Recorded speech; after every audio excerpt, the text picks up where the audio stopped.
you're going to have the haters, right? Haters are going to hate.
What's happening? Happy Friday evening to you. Thank you for being here in the lab. I'm your host. Good to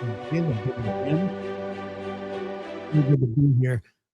Thank you all very much. We have a great show for you tonight. Great panel.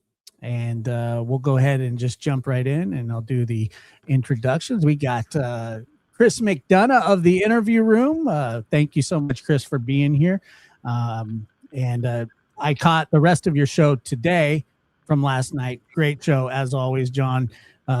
Detective John Lamb, as well, retired, of course, homicide detectives extraordinaire, both of these guys. And I'm so thankful to have you both. How are you? Great. Thank you so much for the invite. Yeah, it's a lot of fun. I love when you guys come on. And John, it's good to see you. What hoodie do you got on there? This is my RAF Greenham Common. If we have anybody, if any of your viewers are from the UK, I was stationed there when I was in the Air Force back in mid-1970s. Later, it became notorious as the home of the cruise missiles and the peace women. But I was there when the base was closed down, and it was extraordinarily tough duty being part of 200 Americans essentially guarding an air base that in the event of World War III, they might activate it. Right. Well, that makes sense. But so you've been in public service your whole life. Yes, I have, actually, now that you mention it. Yeah, absolutely. I mean, it's a very admirable thing. And Chris, I know that you basically have as well. And Dr. Gary's going to join us tonight, but he's probably in the middle of getting mugged on a subway somewhere. Did he ever tell you the story about when he got robbed by a 12-year-old? Wouldn't surprise me. What happened? Never heard it. Yeah, well, it was. I said, "Did he have a gun?" He goes, "No." "So you have a knife?" He goes, "No." I go, "Well, how did he rob you then?" He goes, "He just did." That was it. He probably just gave his stuff up to him, but anyway. Love it. So you guys doing good? You look good. I'm happy to be here. I know that yesterday was interesting, and I saw that part 3 of the Savannah Guthrie interview came out, and I was going to discuss that with you guys a little bit as well. Also, yesterday we had Jason, the IT guy, on, who was fantastic. Had a lot of great insight. So if you haven't seen that show, go check it out. He's actually a very smart. I know I expected him to be smart. I had talked to him a little bit, but he was very smart and had a lot of very good tips and a lot of good knowledge about what was going on. Also, have you guys been following I know, Chris, that you have, but the Long Island serial killer? Yeah, he pled guilty, or he's going to. Yeah. Is that a surprise to you? Oh, here he is. Here's Dr. Gary. No, 10-8. All units cleared. Move along. Yeah, and right on cue. We were going to talk about it just for a second. It just brought up the Long Island serial killer who's expected to plead guilty. April 8th, he's supposed to plead guilty. Yeah, and I'm trying to understand if what would the reasoning behind this be. I just don't know, but some people think it's so he spares his family, a long trial or whatever. They don't have to testify against them, which I think that you won't have to say a word. I mean, they're charged him with 7, but anybody knows. I mean, the average number of victims of a sexually motivated serial killer is 12. And that guy was active for decades, right, Chris? I mean, he's probably good for a lot more than 7. A lot of bodies in the desert in Vegas. All over the place. I mean, maybe. And the thing is that he may just like the control that he wouldn't have to ever tell anyone if he's guilty. And it's but it could also be that he wants his Dennis Rader moment where he gets to kind of get up and yap and sort of relish talking about it. The timing is interesting. Could be that he's sick and tired of not being in the news, but I think I have to tell you that if he pleads guilty and he starts talking, I think the Guthrie case is going to slip away into the background because it's going to be 24/7 coverage of that case. That guy might turn out to be one of the most prolific serial killers if he's guilty in our history. I mean, Chris, how many serial killers are active for that many decades? I can't answer that question. I mean, in the 80s, they estimated 300. I mean, if that guy's guilty, he started probably in his 20s, and they didn't catch him until decades later. And it looks like he was pretty good at studying how to hide it and get away with it. And and he went after the marginalized and the people that were sort of would be quote unquote forgotten. Luckily, there were people out there who did not forget. No matter the lifestyle that people were living in. That's one of the things that really bothers me about his story and a lot of those kinds of stories of these serial killers. They go after sex workers and people who they would assume that nobody's ever going to miss these people, and if something happens to them, they go missing all the time. My camera is. It's a practical thing. It's the light coming in behind your. You look like you're like being raptured or something. But I think it's just practical. The fact is that these are people that are off the grid, and they just want. I mean, when you're talking about an offender that doesn't care about the trolling for somebody who really fits their fantasy need.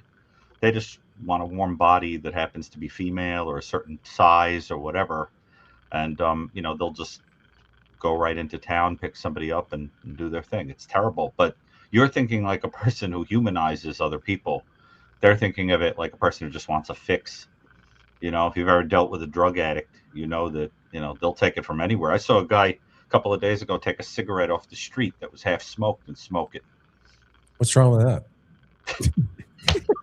Hey, right, John? Have you ever done it? No, but we've seen it done a lot. I've seen it. I mean, I guess I'm kind of shocked that in New York City, you're shocked seeing that. I'm surprised you didn't walk up and you need a light. Hey, when you're down bad, right? There's not a lot you can do. It's really hard to smoke the pipe. Did he have a shopping cart? No, he didn't. But you can't smoke. He's not. He hasn't graduated yet. Chris without missing a beat. What's wrong with that? That's standard. But do you guys realize that they kidnapped? I'm thinking of the Guthrie case. They arrested Herman across the street from where I work, and I had been talking about that guy for years. About who Lisk was. And then they go and they get this guy, based on his the pizza guy. The pizza guy. It's like literally up the block from, and I can't believe I never saw him because he was so hulking and Yeah, he's a scary looking guy. So if you figure he did one a year, give me 1 second. Even one a year, you'd be up there. But I think it was way more than that if he's guilty. Yeah.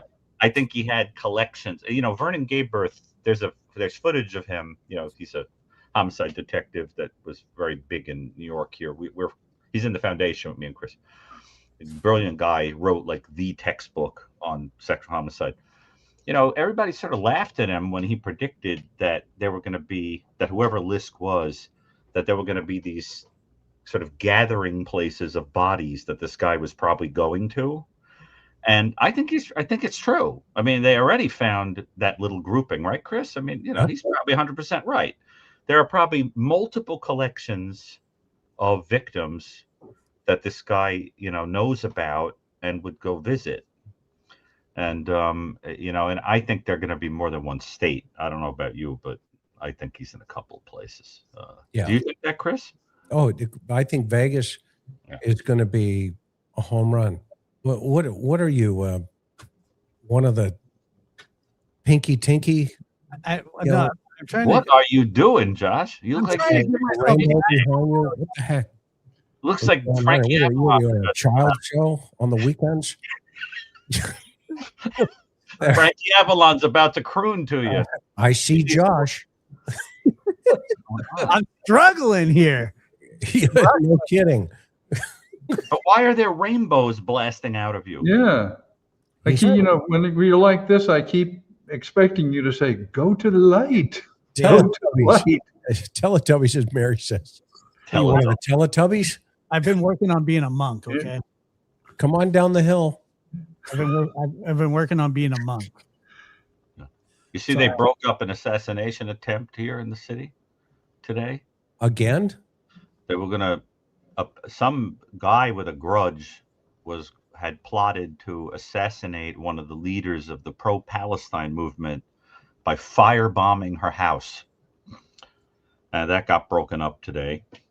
You know, it doesn't end. I mean, you know, the tensions that are here, it's really frightening, you know, being in the city. I've got it, not for me, but for a lot of people. It's just, you know, I'm used to this stuff.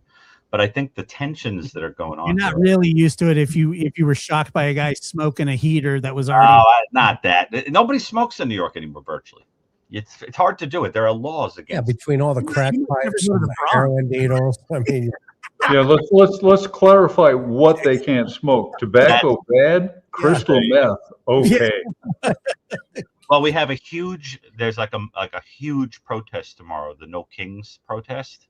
Mm-hmm. And I'm concerned that it's a target. Well, you should go pass out cigarettes. Get your popcorn. Yeah, I mean, we're in the middle of a situation where the security better be pretty tight. You know what? If you want the pulse, yeah, just look what happened and is happening in Ireland. And it's coming here. And you got to buckle up and realize, you know, some of this is self-created within this country. And there's no deposit and there is no return. It is going to be a situation where the country's going to have to figure out what they want. Well, we're not, you know, again, scary. You know, we're going to talk about other stuff, but but Ireland is on the fence of civil war. I hadn't really heard about that. Oh yeah, I'll send you a tweet.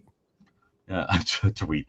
No, but the terrorism risk is definitely elevated. I think, you know, there whatever cells or groups or brittle people or radicalized people there are in this country are getting a little whipped up. If you look at it, it's only been a few weeks since the increased tensions, you know, the issues in the Middle East. Look how many things have already happened. Well, you know, my brother lived in Toulouse, France for almost 7 years after Saudi Arabia. He lived in Saudi Arabia and then he moved to France in Europe. This was the early 80s. And back then, that's when it all started. And there were, by the late 80s, early 90s, there were no-go zones. And, you know, it is what it is. You know, how do you think they got the Marine Corps hymn? You mean the halls of Montezuma, that one? Yeah, to the shores of Tripoli. Yeah, right. And remember, Jefferson wanted his ships back. That's all he wanted. Remember, John? Oh, yes. John's a a big history guy. And you know, there's a Quran in the Smithsonian.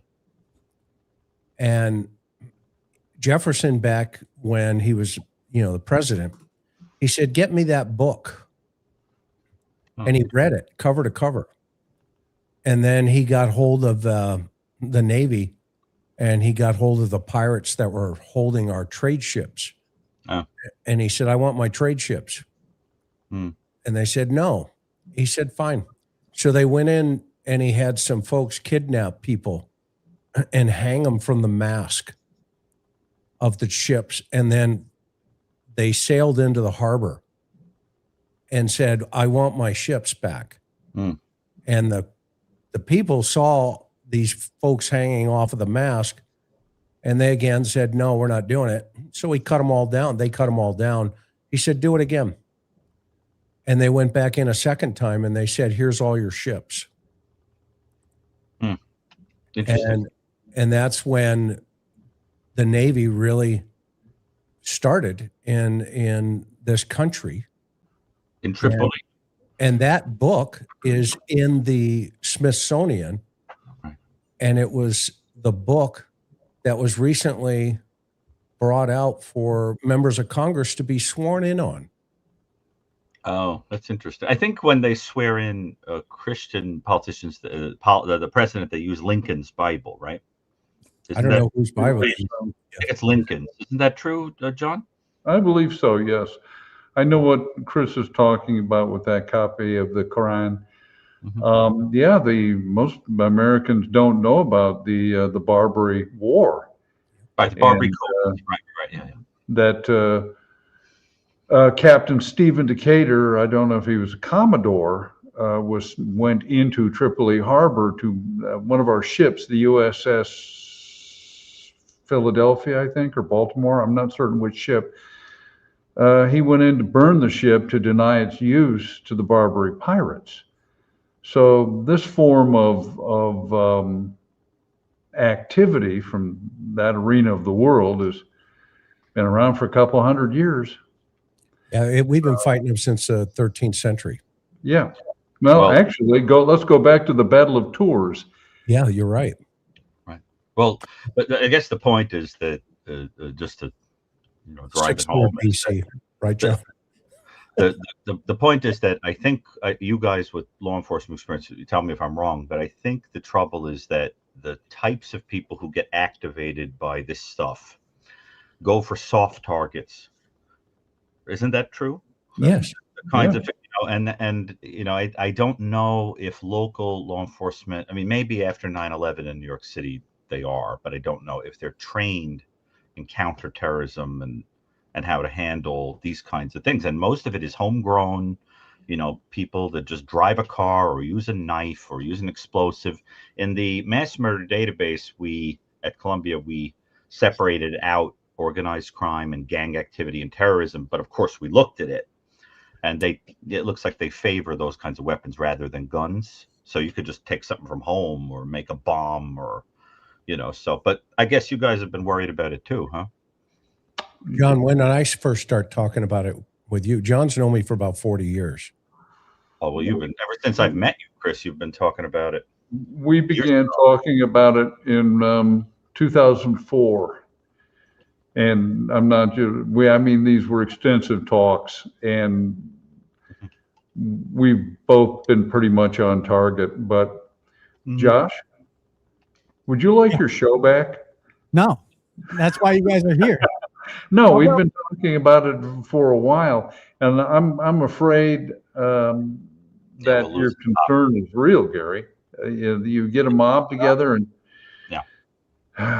I mean, remember Patriots Day in Boston, and with the Boston Marathon. Yes, but I'm very, very worried about tomorrow because a protest like that gathers together a lot of political groups that could be targeted by certain people. And so I'm a little worried about that, but not just about New York City, but about places all over. Well, you see, and that's what you have to understand. That's a great point, Gary. And this is what the America needs to wake up and smell the coffee. in my opinion. Now, you've got to understand that John and I came from an agency that was 32 miles from the Mexican border. Yeah. Mm-hmm. Okay. We've been getting terrorism bulletins forever. Okay. Because we were so close and we had the largest military installation in Southern California, actually in the country, the Camp Pendleton. That's our next door. Okay. That is a very big target for those who would do our military harm. Okay. So our organization, or we're on the front line because that's in our city, that military installation. Okay. And when you think about that, you go, okay, so what's the problem? Well, right now in this country, there are hundreds of lone wolf individuals. Yes, I'm sure of it. Who will drive into a school, just like they did in Michigan a couple of weeks ago, and try to target children as soft targets. Now, this is the mentality that we're dealing with. The crowd, they don't care if they're Democrats. They don't care if they're liberal. They don't care if they're right wing, red, whatever you want to call it. Okay. MAGA, GAGA, LAGA, who cares? They don't care. Okay. They just want to harm as many people that they can to cause terror. Right. But like they've been doing in places like Israel and so forth forever. For some time. Yeah, Right. or go back to the turn of the last century with the caricature bomb-throwing anarchist. This character has been in America for a long time. Yeah. Right. And if you were to attempt to get them to elucidate what their end game is or what it is they wanted, they'd be challenged. It wouldn't be, for the most part, a rational answer. Yeah, but you can equate. They do like to inflict as much damage as possible, but it's also the fact that they have people scared too. That is like the big thing, is that they want to disrupt the way that people live their lives every single day, and they do it successfully, because as long as they can instill fear into people, and I'm not telling people not to, I'm not saying don't be scared, because there are insane people out there, but they're trying to change the way that we live by fear and targeted attacks, and having us worry about our children, the elderly, and just the marginalized who can't defend themselves. I mean, and that kind of a person, like you said, Chris, they don't see they're not on a political spectrum. They don't care who you are or what you do. They just want to inflict pain, suffering, and fear. What people won't talk about, but I will. All right. And I won't get you banned from YouTube or anything like that. But Oh boy.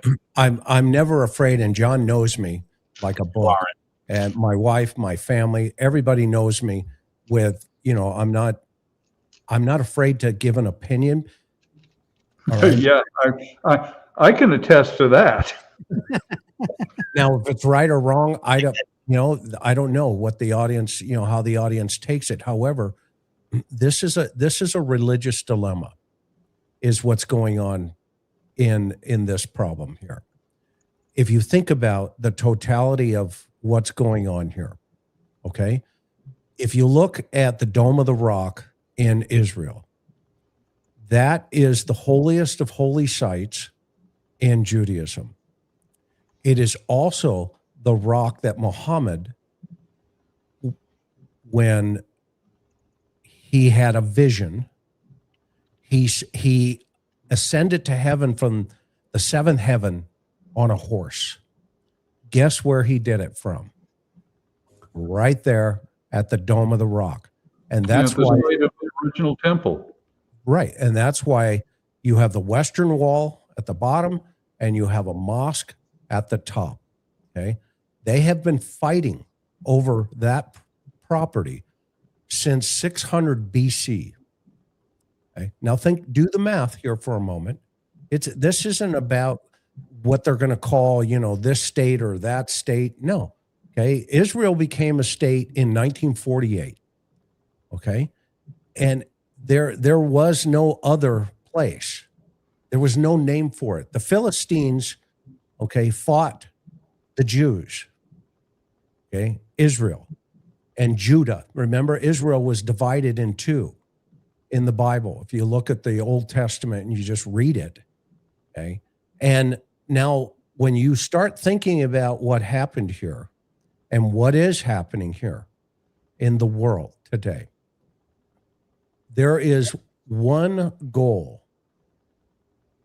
And what's the goal? Let's be honest. What's happening in Europe? Who's in Europe, in the UK in our chat?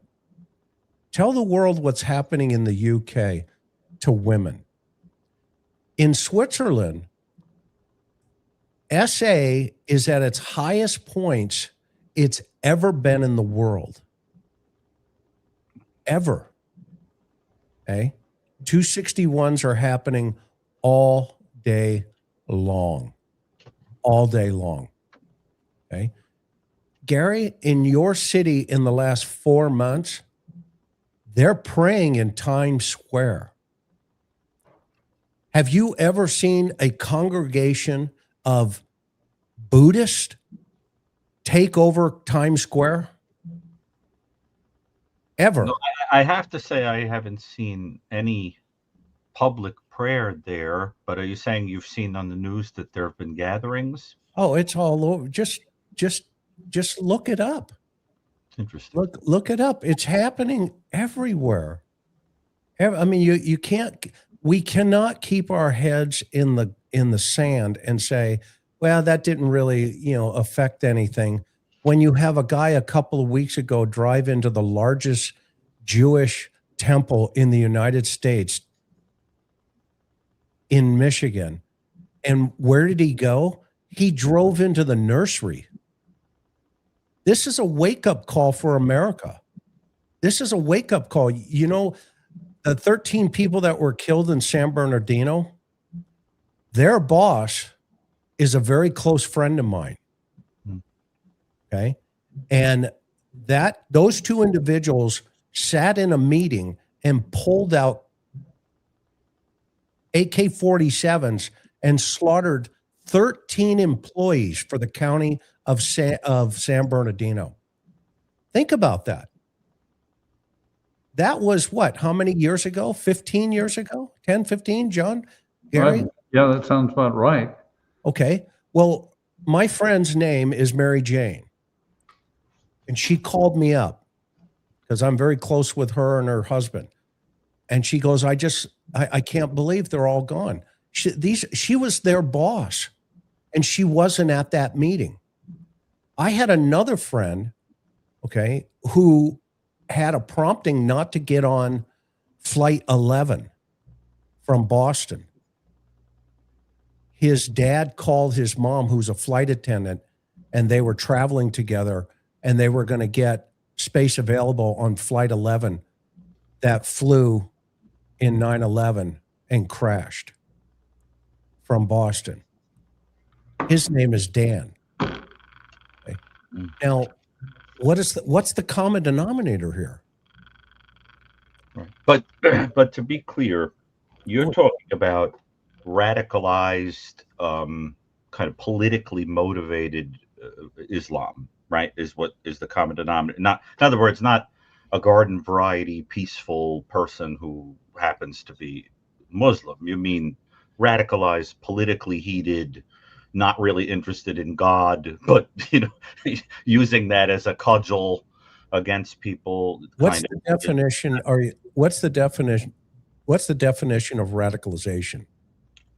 You're talking about where the religion is used as a political tool of subjugation, and which has nothing to do with what it might actually say in a religious text. Who are Christians? Who are Christians waiting to come back?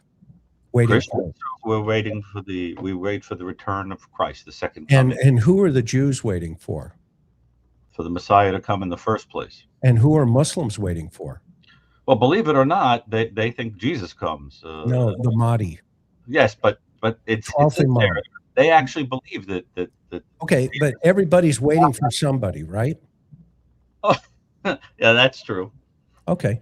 So I am. And guess what the common denominator of all three religious denominations are? What? Chaos before he comes. Absolutely. All eschatological stories. So what's your definition of radicalism?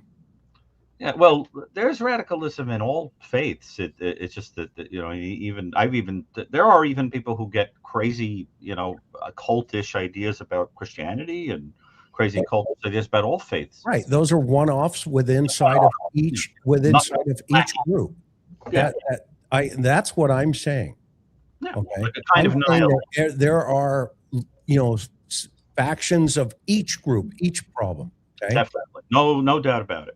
But you guys are facing MBH. You know who MBH is? You know who I'm talking about. MBH. Oh, you mean the what's his name? I don't remember. It's not an individual. It's a group. Oh, okay. Then. And I don't want to say it on YouTube because it could ding something. Okay. But there is a group of brothers, okay, that have infiltrated politically this country. In fact, one is sitting as your mayor in New York City.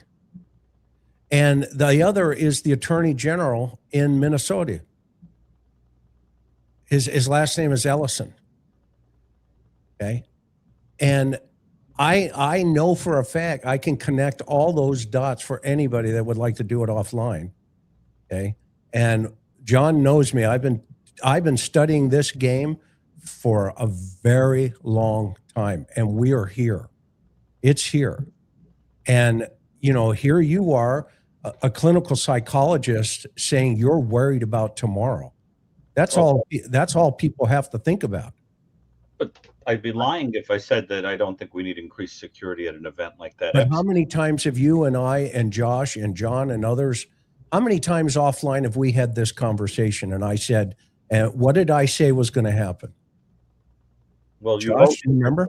You've always been concerned about soft targets in the United States in the context of this kind of thing. Ever since the war began some weeks ago, there's definitely an uptick. We see several things, and I have to say, so far, either the people on the ground or law enforcement have done a marvelous job of preventing escalation. So there is a safety feeling. Nothing has sort of gone all the way. And I think in the shooting, the attempt at the synagogue, somebody took the guy down, right? An armed citizen took the guy down. The armed security. Right. So that was good. And this firebombing thing got stopped before it could happen. The attempt on at Gracie Mansion got stopped. There are things so that's good. I mean, it's more that I'm concerned about, because you also, in addition to No Kings, have the Tax the Rich protest tomorrow. Well, so you're going to have the streets swamped. Go ahead, Josh. This is a great segue, because I have been. Well, wait a minute. I have been thinking about joining a monastery. Okay. And now there's a couple things that are stopping me from doing it. And I'm not even kidding. I like that you're not Catholic? No, I don't know. First of all, I thought that you could join a monastery for like a week or so, and that it wasn't like a long-term deal. But it is. Like a monastery timeshare? Sort of. But check this out. Tell me what you think about this. Oh yeah, I said that it looked like Buffalo Bill meets Mr. Clean. I'd do it. Especially if you look like that. So then I thought, well, let's see how I would look with the mop. So you want to be a Buddhist monk? Anatoly. I'm not sure, to be honest with you. Why do you look so diminutive? I don't know. You're a tall guy. You look there like Yoda. What's going on in that picture? Well, you talk to me like that, Gary, and you're going to get this. Don't go to Japan. Oh, They're kicking them. They're kicking you out. But anyway, because I don't like to mop, and that's a big problem for me. Like, there's a lot of incessant mopping that goes into it, and but I was actually just learning about like self-discipline, and I got like on this thing of like, monasteries and being a monk and stuff like that. So I was like, well, that might be kind of neat, but it's so far beyond anything that I'm capable of doing. I don't know, but you could do a retreat. You can go on a meditation retreat. I would love to do that. Somebody told me just to build a sunroom in my house. Or go to one of those monasteries where they make the liqueurs. That's what Jason was saying, that the monks is but make yourself that hazelnut liqueur. Josh will get in so much trouble. But Josh, you should read Thomas Merton, the book No Man is an Island, or the 7-Story Mountain actually is the best one. Well, like I said, maybe I'll just go to a like you said, a retreat. A retreat sounds nice, but they have them all over California. I mean, they're a little hippy skippy, but they have them all over there. That's all right. Just make sure you're getting into that. That would be really funny. But so you're on a discipline kick, and you get interested in church discipline. Yes. Okay. Yeah, and I want to be one of the monks that like live in a wall too. But these two, I'm sure they remember when nuns and priests used to beat the crap out of people, like real church discipline. Oh, yeah. I'm old enough to remember Sister Mary Catherine. You may find this hard to believe, but Sister Mary Catherine thought I talked too much. Oh, boy. And what did she do? She had an 18-inch ruler that she wheeled like the samurai Miyamoto Musashi. I mean, that thing would whistle through the air. And it would on the back of my hand, and it would be, Mr. Lamb, hold your hand out. Oof. So, that hurt. Remember when that comedian Kevin Meaney said that he had a nun called Sister Mary Hulk Hogan of the Bleeding Knees? She used to beat the crap out of him. She would throw him across the room, but they were pretty violent. It was pretty out there. I don't know how they got away with it. It's like child abuse essentially. Well, let's jump into the Nancy Guthrie case. Because before you do that, I just want to tell the audience to look up one date. Go ahead. Is that okay? Of course. Okay, February 23rd, 1998. February 23rd, 1998. And then type in fatwa, FATWA. That's a word I don't want to Google. Why not? No, because I mean it's one of those. It may raise certain attentions. Red flags. It's like it's important because that was Osama bin Laden's fatwa against the United States. And here's what it says, just in one word, or actually one sentence. Yeah. The ruling to kill the Americans and their allies, civilians and military, is an individual duty for every individual who can do it in any country in which it is possible to do it. That was before 9/11. Fatwas are scary. I think one was announced against us now. There's a second. Well, there's more. There was most recently about a month ago, another one to kill Americans in America. This was Osama's fatwa for every radical to do it, and it was in the support of the front. You can read it for yourself. I'll just let you guys read it. Okay. Yeah, well. While we have our head in the sand, singing Kumbaya, in denial, they know what they're doing. As for me and my house, I will serve God. Very well said. I've read some of that before, and it's pretty troubling stuff. I got to be honest with you. It's funny because like half the chat gets pissed off, and then half the chat agrees. So it's just an odd thing. But people are allowed to. We're allowed to discuss that kind of stuff here. I have no problem with that. It doesn't bother me one bit. People get so upset. I don't know. Gary brought it up. Yeah, he actually did. That's true. Gary did bring it. You're right about that. All right. So let me see. Okay. The most recent was for the audience, March 1st, 2026. What was it? March what? March 1st. But okay, I'm done. No problem. Where did Gary go? Did he go? Did he try and get it in line first at the No Kings protest? All right, so here we go. We're talking the Nancy Guthrie case here. Now, the third part of Savannah Guthrie's, it was her, I guess her first public interview with NBC, and now we have. The third part was released today. I don't know. Did you guys watch the third part of it?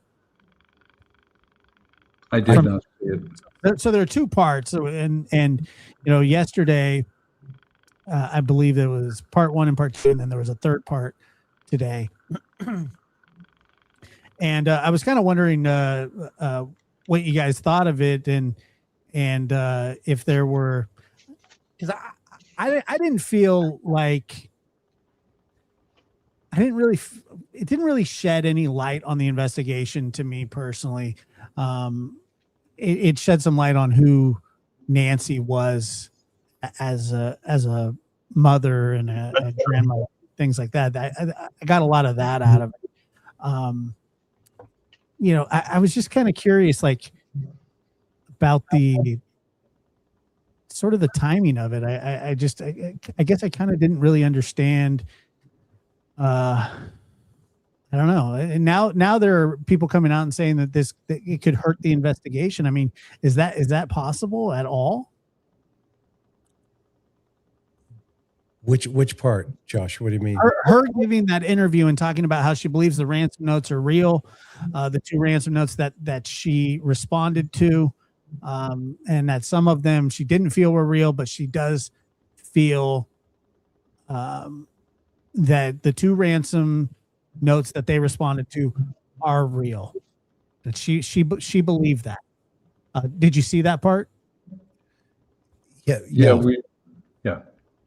I mean, could that at all hurt this investigation, her doing this kind of an interview? Well, I think there was some information that was provided that they were probably holding back. Because the big questions are, right, the pajamas. How does she know her mom was in pajamas and no shoes? How does she know that? Did somebody tell her? Did they see it on video? Did the sheriff say, hey, your mom was taken out of the house, in her pajamas without shoes, et cetera? And that information has never been out there. So they may want to hold that back for an interview with the bad guy. And the doors being propped open. Yeah. But now that's out there. So, well, that was another question. So, I did hear about the back doors being propped open. Do you guys know what kind of doors those are? Are they sliding glass doors, or are they just regular, Well, there's come to find out there were actually 3 doors in the back porch. There's a kitchen door that you can, in fact, I saw it. Do you want me to say who I saw it? Yeah, I don't care. It was Gray Hughes on his channel. He saw a door that goes into the kitchen, and there's one video of the guy coming out in the back of the house, and you can see the door propped open on that side of the house. So there's a door as you, let's say you're coming around that fence and you pass the garage door and then you turn left, there's a door right there that goes probably into the kitchen. And then there's the first blue door off of that. And then there's the second blue door off of that. And then you go around the house, there's the slider that we all know. And so there are 6 or 7 points of entry potentially into the house. Yeah, there were when I saw some drone footage of, the backyard, and it seemed like an extraordinarily high amount of entryways. And which is another thing, because so it sounds as though that's how whoever it was, or I don't know how many people were there. I would imagine it's more than one, probably 3, 4. I don't know. That's just my assumption, that they went through the back door, and the guy that was on the front, they were going to pull. What I would assume was that they would probably pull a car around to load her into the car, and that was his job, was to disable the camera or cover the camera or something along those lines. Is that kind of what you got from that, John? Does that seem on track, or am I off a little bit there? My interpretation is that whatever happened at the front door, it was not for the purpose of removing Ms. Guthrie through the front door. We've actually talked a little bit about this, and there's just the simple physical logistics of carrying somebody through 2 separate doors. I'm not certain what is going on front there, other than perhaps the removal of the camera. Because my guess would be removal was through the back door. Oh, you think that she would be taken out the back door? Well, if you've got, and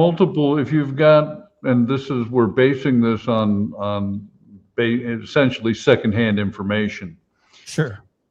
All right, we'll just present you with a logistical problem. You have to move a 150-pound person in the middle of the night. The first way is that you've got a clear exit with doors propped open. The second way is through 2 doors that are both shut and potentially locked. Which route are you going to take? You're likely going to take the one that there is evidence that an egress route had been established in advance. That's my read on the scene. Gotcha. But obviously, well, I don't know, obviously, but at some point, they would have to get her to the front to load her into a vehicle, potentially. So bring the vehicle around back. Was there a way to do that? Well, you can pull as far over as certainly the garage. Yeah.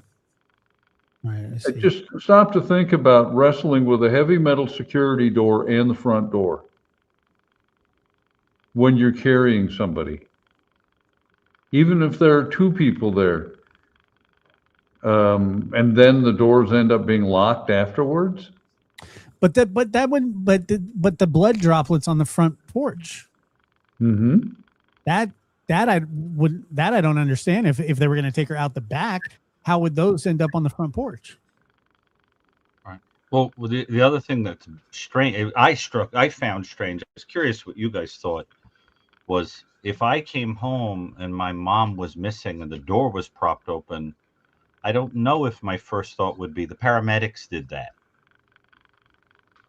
I don't know. I mean, I don't think paramedics leave doors open. Do they? Would that happen? No, they generally close them. And the other thing is pretty much by rote that on a phone, there's in case of emergency, and I don't know if it's the case in Pima County, but where I worked, for most paramedic calls,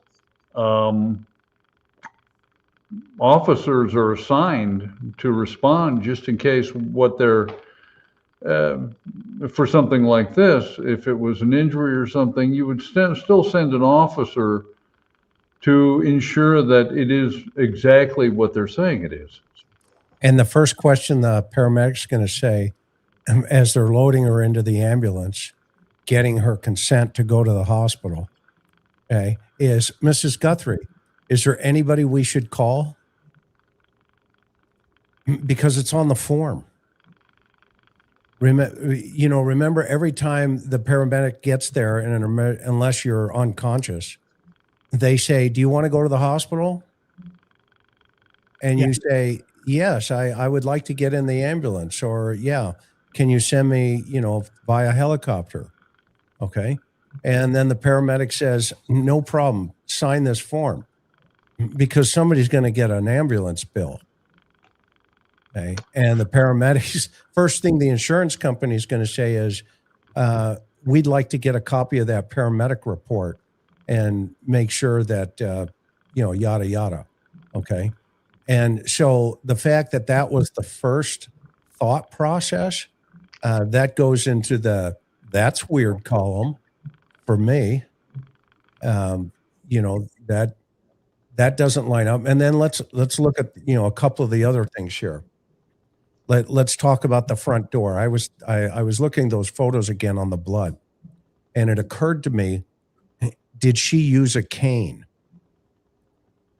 And if she used a cane, is it the kind of cane that had the single square with, a couple of dots on either side? And could that be her blood? Did that cane, was it a transfer from the blood or to the porch using a cane going out? Okay. Now I can't say that for sure, but because one, I don't know if she had one of those, folding canes. Right. You know what kind I'm talking about, right? Right, of course. Okay. Yeah. If you look at that blood pattern on the porch, okay, John, we're both of the same camp that we don't think she was carried out. I don't. Because number one, the blood spatter is on the left side of the door, not the right side of the door.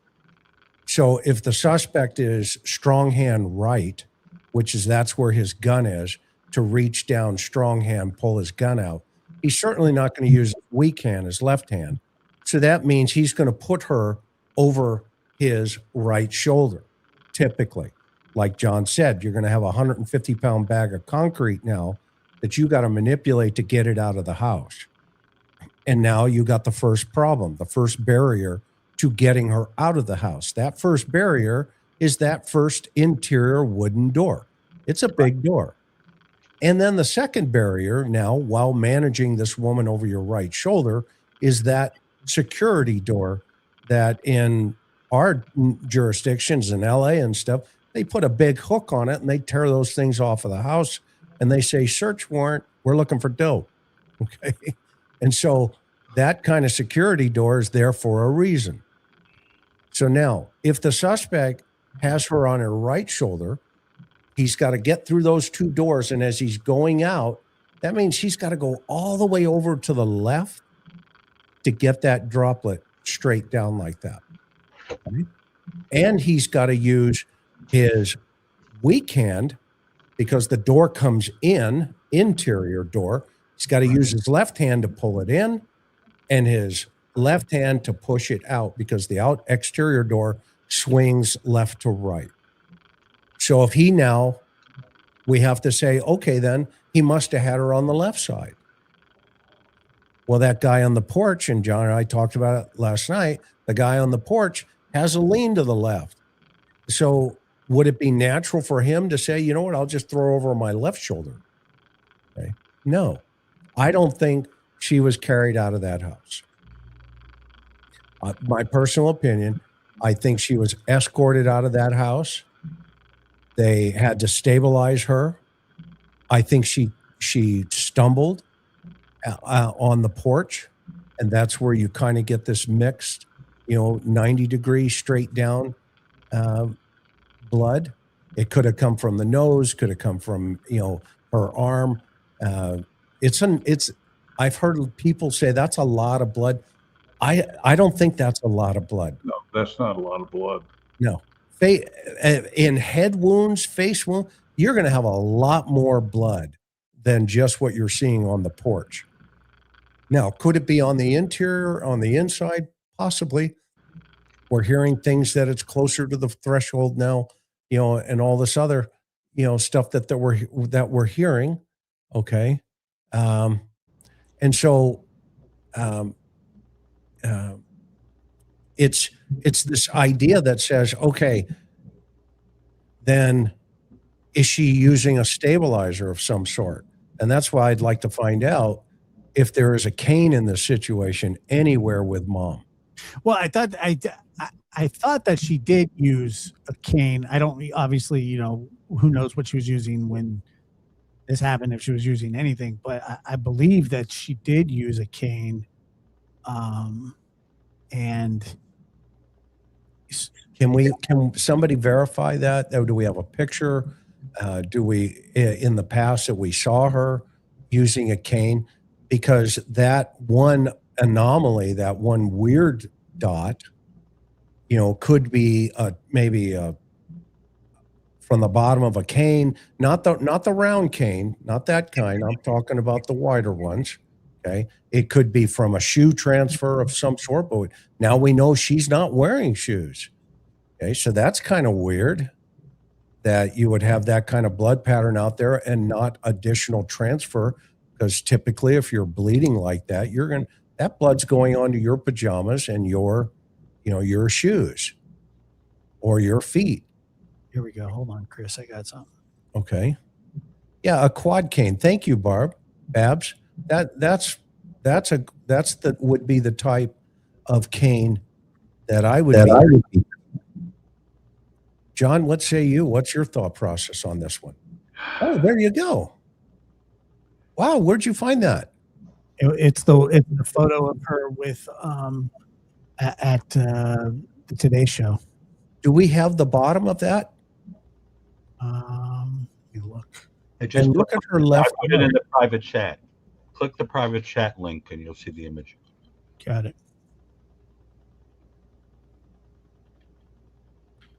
That's the full image, but I don't know how small it's going to be on the screen, but you see the cane. Oh, wow. Okay, so what's the bottom, though? Can we tell? I can't tell. Looks like it's just like one of those single head kind of canes, maybe with like a little rubber piece on it or something. Well, if it would be something to consider, to think through, right? Because you've got that one anomaly. Josh, can you put the blood spatter up? Yeah, absolutely. I would expect to see smearing if she was stepping through that with bare feet. Yeah, me too. What we see tends to be, the faint images tend to be far more regular. So I'm stumped, but I would expect if she was walking through with bare feet. So if you look at the upper right or bottom right-hand corner there, that anomaly there could be a shoe, could be there's something on the bottom of something that has caused that transfer. And she's standing there. This is stationary, what we would call 90-degree blood. Okay, they're circular in nature. They're low velocity. It's probably between 3 to 4 feet, maybe 5 feet. Okay, she's leaned over. That could be an aspiration of some sort, because it could be, or it could have been dropped off of an item. Okay, that, let's say there was a rag, covering her arm, and that rag dropped. That's the kind of transfer stain that you would get on the patio. Or she could have tripped coming out and gone like this, maybe briefly. The only way you're going to know that is if there's saliva in it. Okay. And you could then test and say, yes, this belongs to Nancy. And there's other places in there where you can see that the technicians have gone in there and utilized, their swabs for testing. But the one in the lower right-hand corner was what I've been looking at recently. And I'm trying to, try to do some math on it internally of like, okay, have we ever seen this before? And if so, what kind of item could it have come from? But it came from something. Okay. That is an anomaly that is a huge clue. Either it came from maybe the bottom of the suspect's shoe, maybe it came from the bottom of a stabilizing instrument like a cane or something to that effect, but it came from something that did not come from, it came off of Nancy, but there is something that is doing that made that. But just to understand, you guys think that she was escorted out or forced out alive. Is your sense that that was for the purpose of abduction or the purpose of murder? Because if she was being forced out for kidnap, why did they leave her meds and everything else? I mean, it doesn't make sense. Is the idea to take her somewhere else to eliminate her? Gary, I wouldn't jump to that yet. Wow. Okay. I would say at this, what their intent was, I don't think anybody knows what the motive is right now. There's some, for me anyway, there's theories, right? I mean, and there's two buckets that come into that for me. And the first one was, was this an SA problem? Because statistically that would line up. Or, is there a revenge / hey, somebody owes me money? Is this a financial problem that, they're going to go in there and they're going to take her out of that house? Okay. Because if you think about all of the work that went into this particular abduction, going back to the dates, going back to the pre-surveillance, all of the work that's gone into this. Okay. This individual that did this, in my opinion, is close. They're nearby.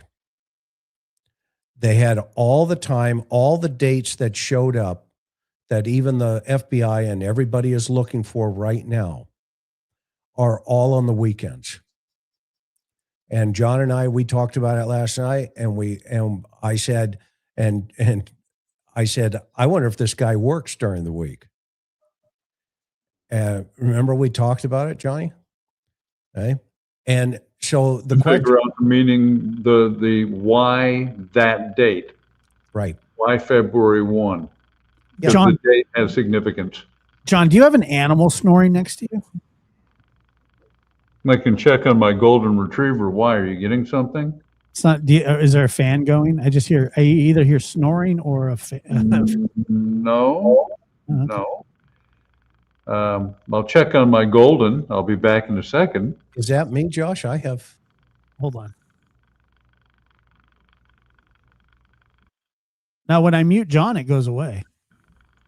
And I have mine muted because I'm having a camera issue. I'm not here. Yeah, I don't know what it is, Josh, because it sounds like a purring cat. Well, I've got cats. Let me look. No, the cat that usually lays behind my computer isn't here. I don't know what it is. I'm hearing silent. You want me to maybe log off and come back on? Hold on one second. It's gone now. No, you're good. No, I was just wondering because I kept hearing it, but I don't hear it. Well, no, there are two cats that live here and a golden retriever that does snore. I wouldn't be able to hear them from that distance. I was just curious. It's not a big deal. Okay. I don't hear it anymore now anyway. Are they cool cats? My cats? Cool cat. One is a lump, and the other one's nickname is Nick the Lunatic. Sounds calm.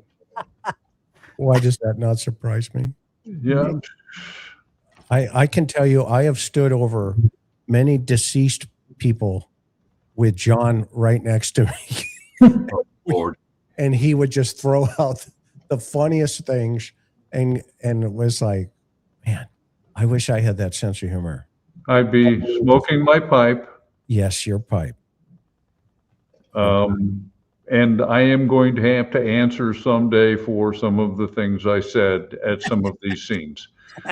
I'm trying to prepare that argument when I meet St. Peter now, because I'm just not certain how I'm going to explain that away. But we were talking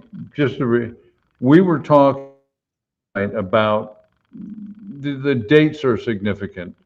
And as Chris noted, they're both on weekends. So maybe this guy has a job.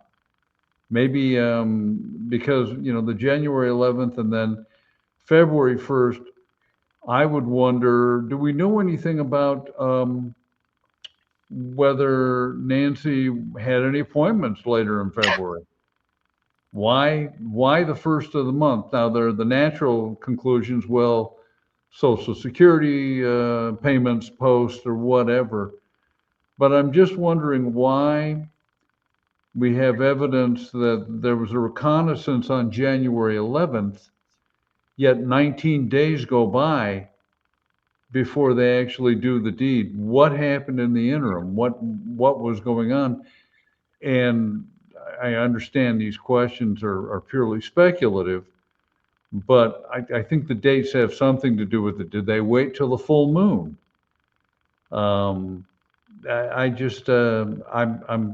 I find this fascinating. Why Go ahead, Josh, please. I would say, why would they do, just so it'd be lighter outside? Well, yeah.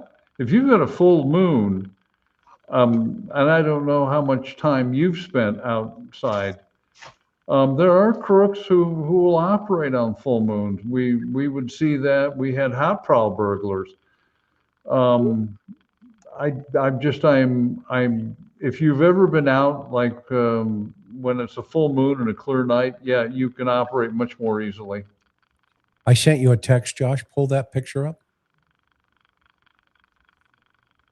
It was January 31st, right? The date of the abduction?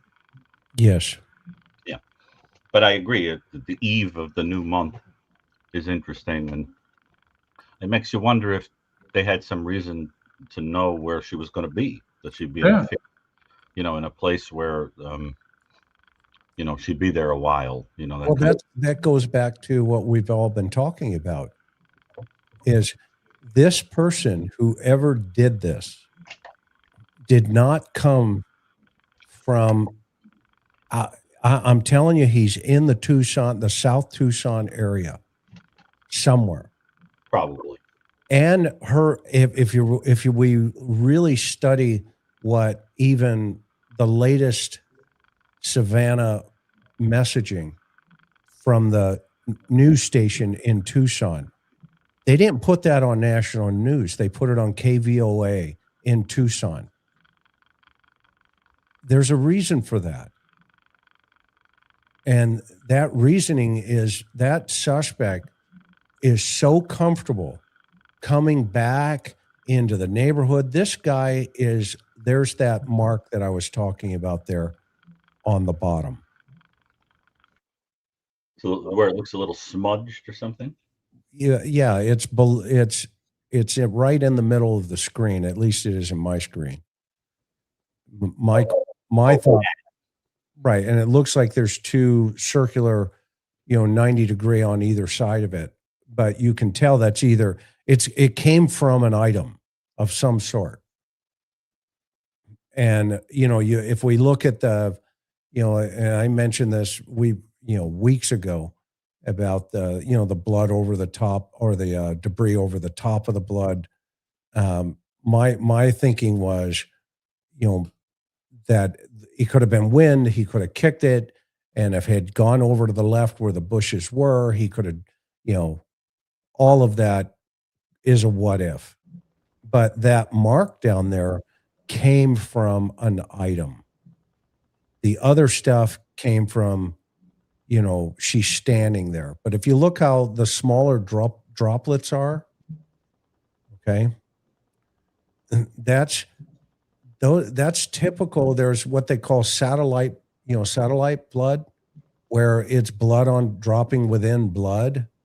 Okay. But then if you look at that other anomaly in towards the top there, that's more, it has more velocity to it. It's coming to the ground quicker because the blood droplets are getting smaller.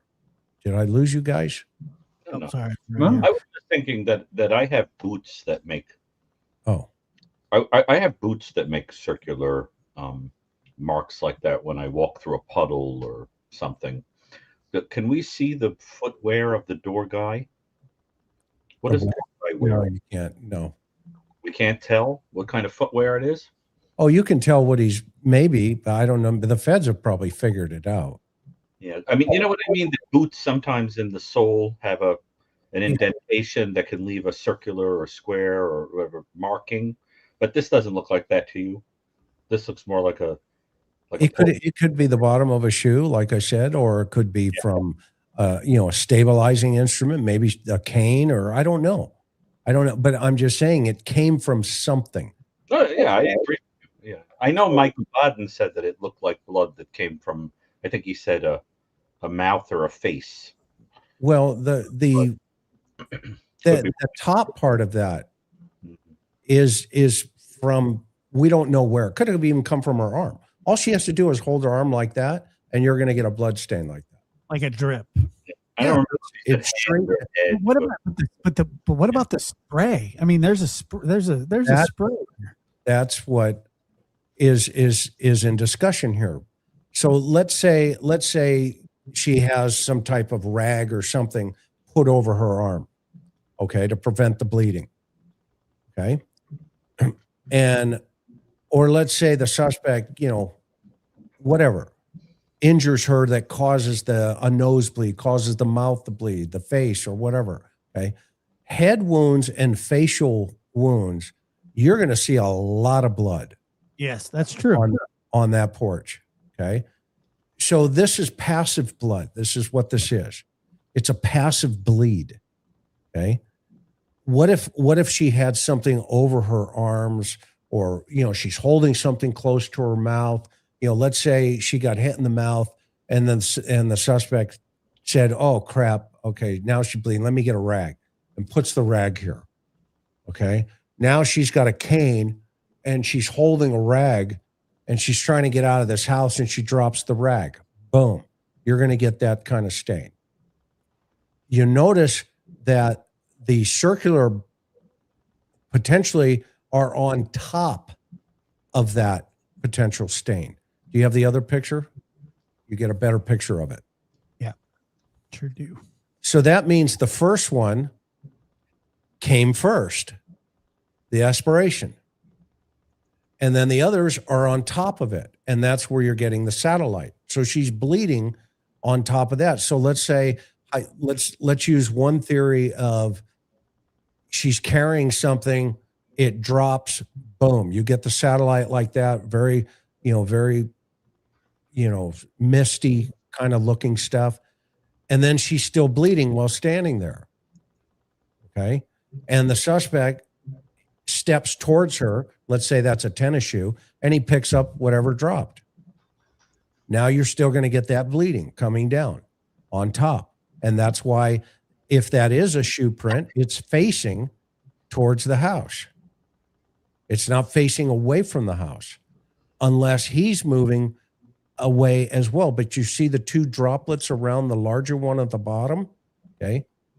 That means she's moving away from that main source, which is the higher pattern up there. The second theory is I've said this from the day one. I thought she had stumbled, and that was aspiration. And she's just kind of there, and now she's bleeding over it. Okay. So say she's like cut in the mouth or something like that, just like on the inside of the cheek. Could and then a cough. Do you think that could cause that kind of pattern? Yeah. I mean, John, what do you think? Yeah, I say yeah.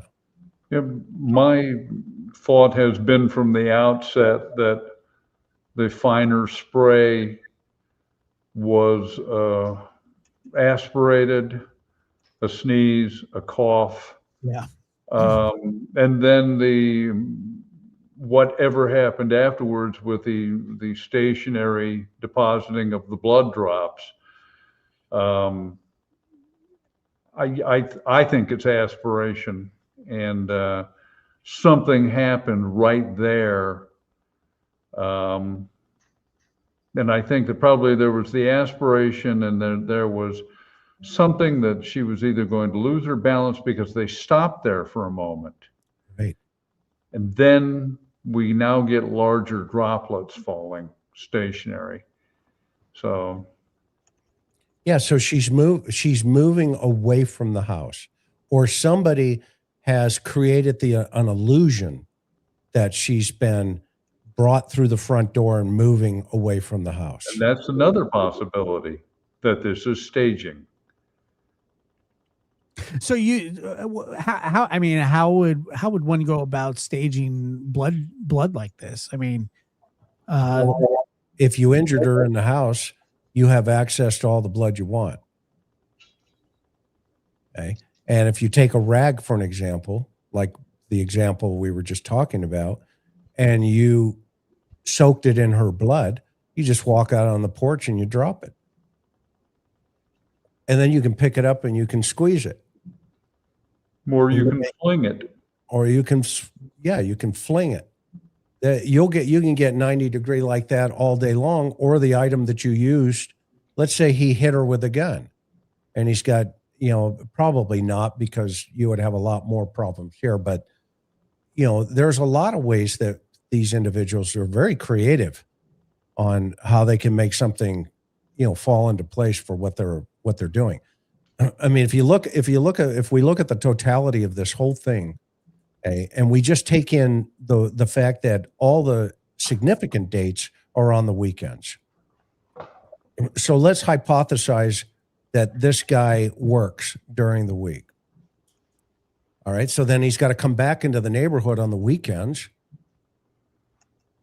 and he's got to know her pattern of life. He's got to understand, what's the best time, what's the best date, et cetera, et cetera. And why is that, Josh? Why is that important? Go ahead. Well, sorry, I'll answer that in a second, but I am curious as to, let me just go back to the staging really quick. What benefit is it going to be to stage her blood on the front porch? Why would that matter? Like what significance would that, what would they get out of doing that? Well, the thought process is,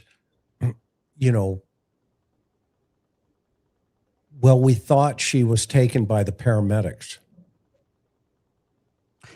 So to buy time. To create a dialogue. We're talking about it. But couldn't it also be as simple as trying to make it look like she was taken from that house when she was actually elsewhere? Yeah, and that's a possibility too. Never even made it home. I mean, that's something that I had suggested when this first happened, that it looked stagey and that she might not have ever made it home. But then we all moved, everybody moved in the direction of it being at the house because it looked like there was a trail that went right up to the driveway, which was very convincing. The other thing is, and I know this sounds goofy, but isn't it possible that he was waving the foliage around to sprinkle blood? I don't think so. But I mean, anything's possible, Gary, but I don't think we had any evidence of that on that. No, it looks kind of flicky, but I don't know. I mean, because everybody's assuming that the flowers were used for the camera, but the foliage could be used to sprinkle blood. Like a little brush. I didn't see that, but you asked why they would do it, Josh. It may also be that there may have been evidence at the rear of the residence that they wanted to, the offenders wanted to basically draw people's attention away from it.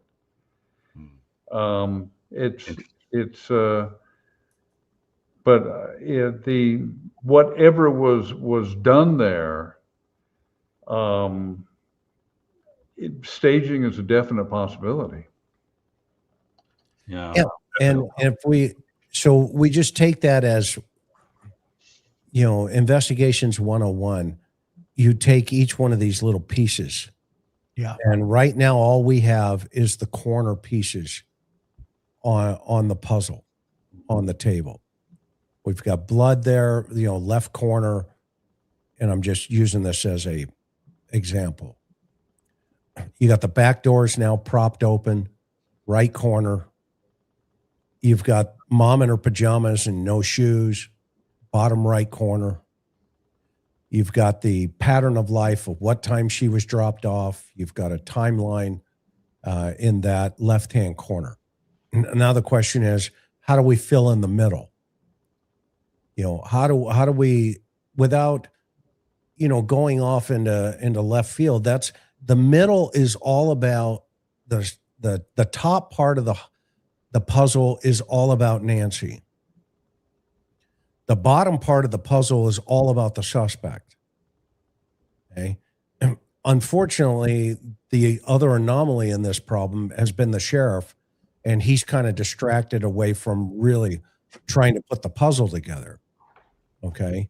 But he's an important piece of this, believe it or not, because it's that incompetence that has given the suspect 54 days.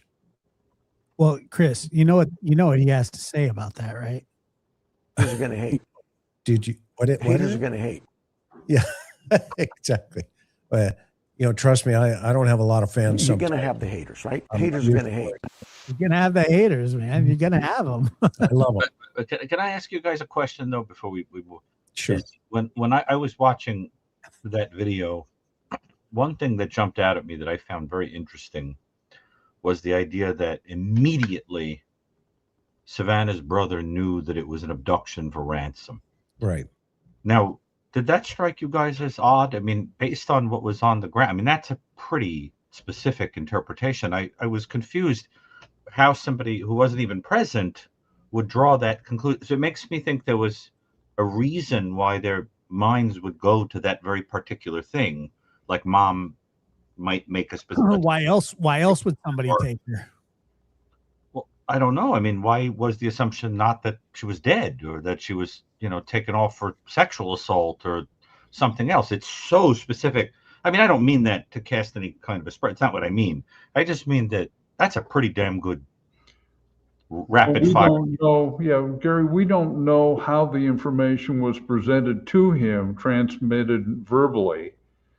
That if this is a conclusion being drawn by his sister, that because obviously the only way he can learn about it is being informed by his sister. Now, if she drew a conclusion that this was a kidnapping for ransom, right. We all know that kidnappings for ransom are really rare. Oh, yeah. Your average citizen doesn't know that. So this might be a reasonable interpretation of the scene from somebody who doesn't know anything about it. Well, but also he worked in intelligence, right? The brother? Yes. Yeah. So maybe it's not that weird to come up with that. Well, it might not be that weird, but also how many murders do intelligence officers work in the military? I'm asking for a friend. Well, it's a good question. Yeah, obviously, but at the same time, the fact of the matter is she was known in that area as the mother of a prominent, wealthy newscaster.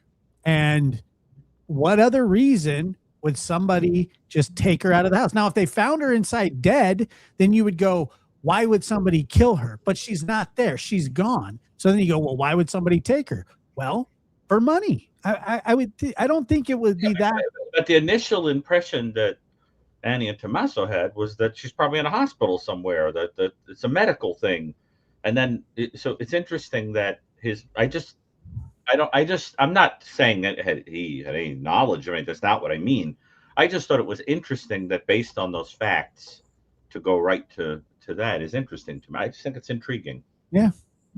Because that's one of the main theories now of the case. Like John said, he could have been briefed by others at the time. Well, I more wondered if it was like a thing where you remember through the lens of what you know later. That you sort of remember it, that people knew something before it was known. You know what I'm saying? It's like, for example, I've interviewed people that were survivors of 9/11, or I've worked with them, and they'll say, I knew when the first plane got hit that it was a terrorist attack. And I'll say, no, you didn't. Nobody knew that. They thought it was an accident. It was when the second plane hit the second building that they thought it was a terrorist attack. But they remember it through the lens of later knowledge to sort of make it seem like, that there's less dissonance or surprise or whatever. I'm wondering if it's more like that. That makes sense. Just like, I don't know. Who knows where she is? I hope nothing happened to her. You know what I mean? But people do that, and they, honest to God, remember it that way. So I don't know, but I just found that odd. What do you think, Chris? Did you find it interesting?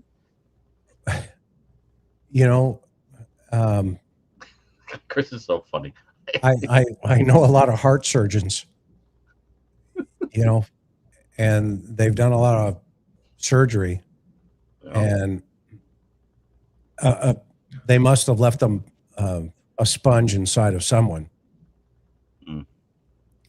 It's like, okay, the challenge that we get, even law, and this is an honest statement that I'm making here about even law enforcement.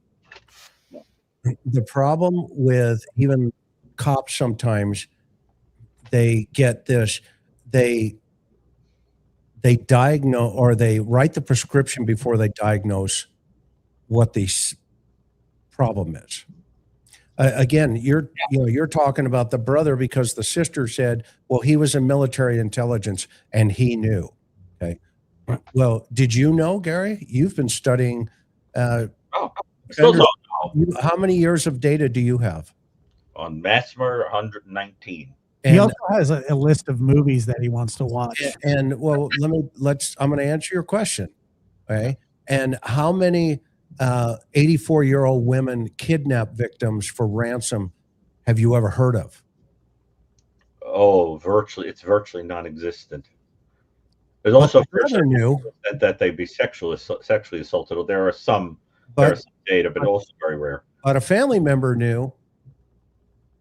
Okay, a family member knew because he's, this is cognitive dissonance again.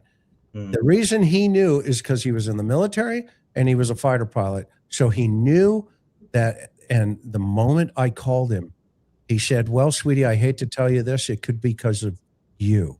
But it doesn't have to be because he's a fighter pilot. Maybe it was just he deduced the situation and said, well, I mean, she's the mother of a rich, famous person, and it's pretty specific. It's pretty specific, and I don't know.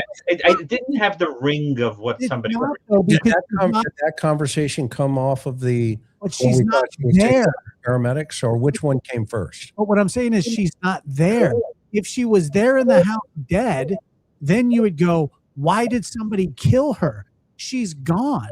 So then you're going, why would somebody take an 84-year-old woman out of the house or kidnap her?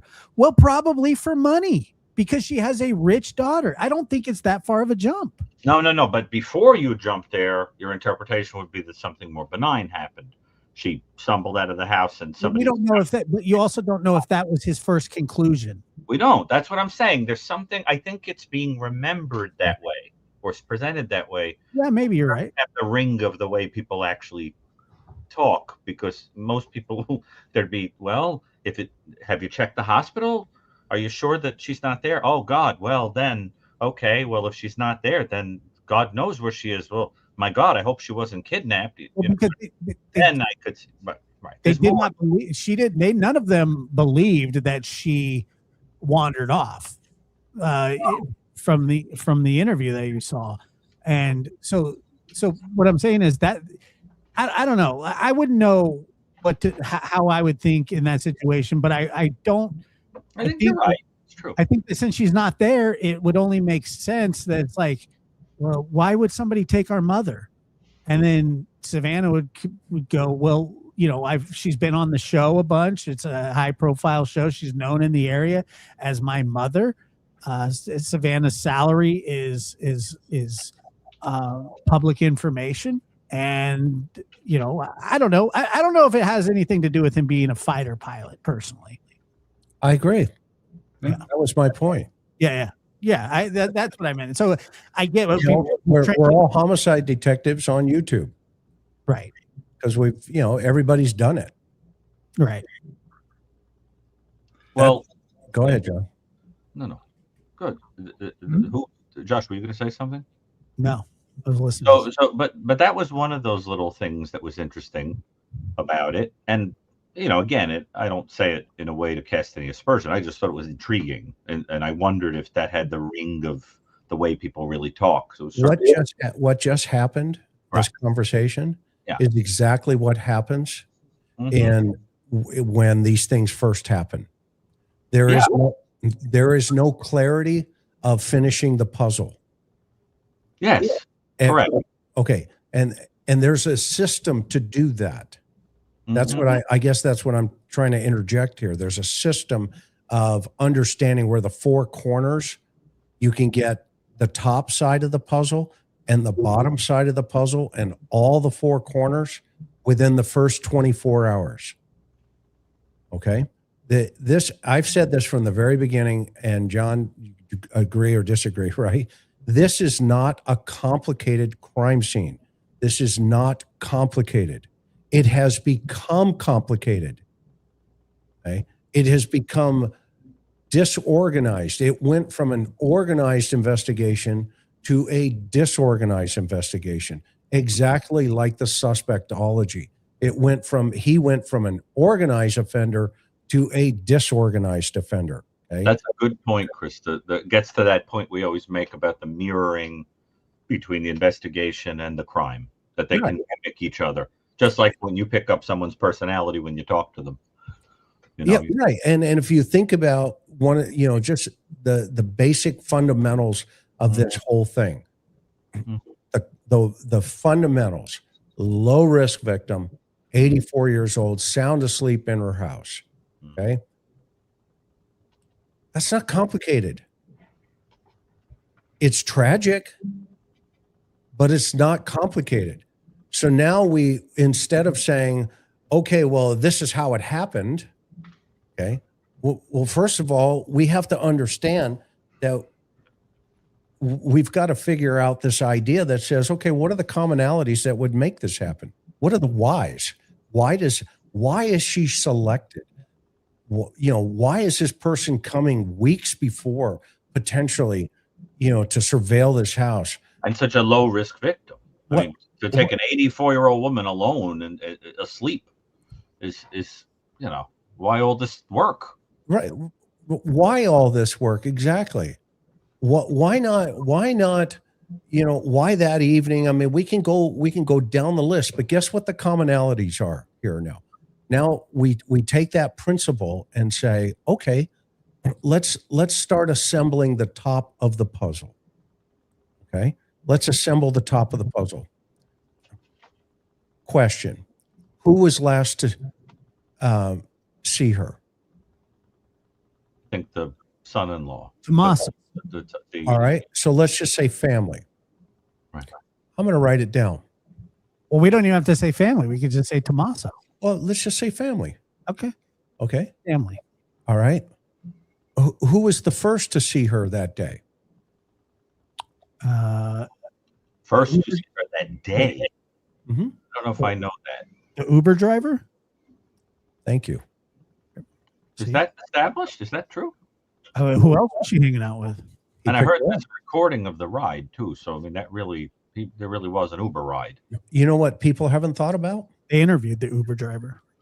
Well, not the Uber driver, or not the Uber driver. When did they make plans for dinner? That I don't know. Oh, so somebody called her. Or did they text her? What you see, these are pieces that are going to fit into the puzzle. Somebody's making a plan. When did they make the plan? And who would that have been with? John, what do you think? Well, something else that occurs to me, you've talked about the planning. And you talk about the low risk victim. Your offenders in this instance, they had to go in either with the intention to eliminate, or they were willing to accept the risk of abducting an 84-year-old woman, and willing to accept the chance that she was going to be injured.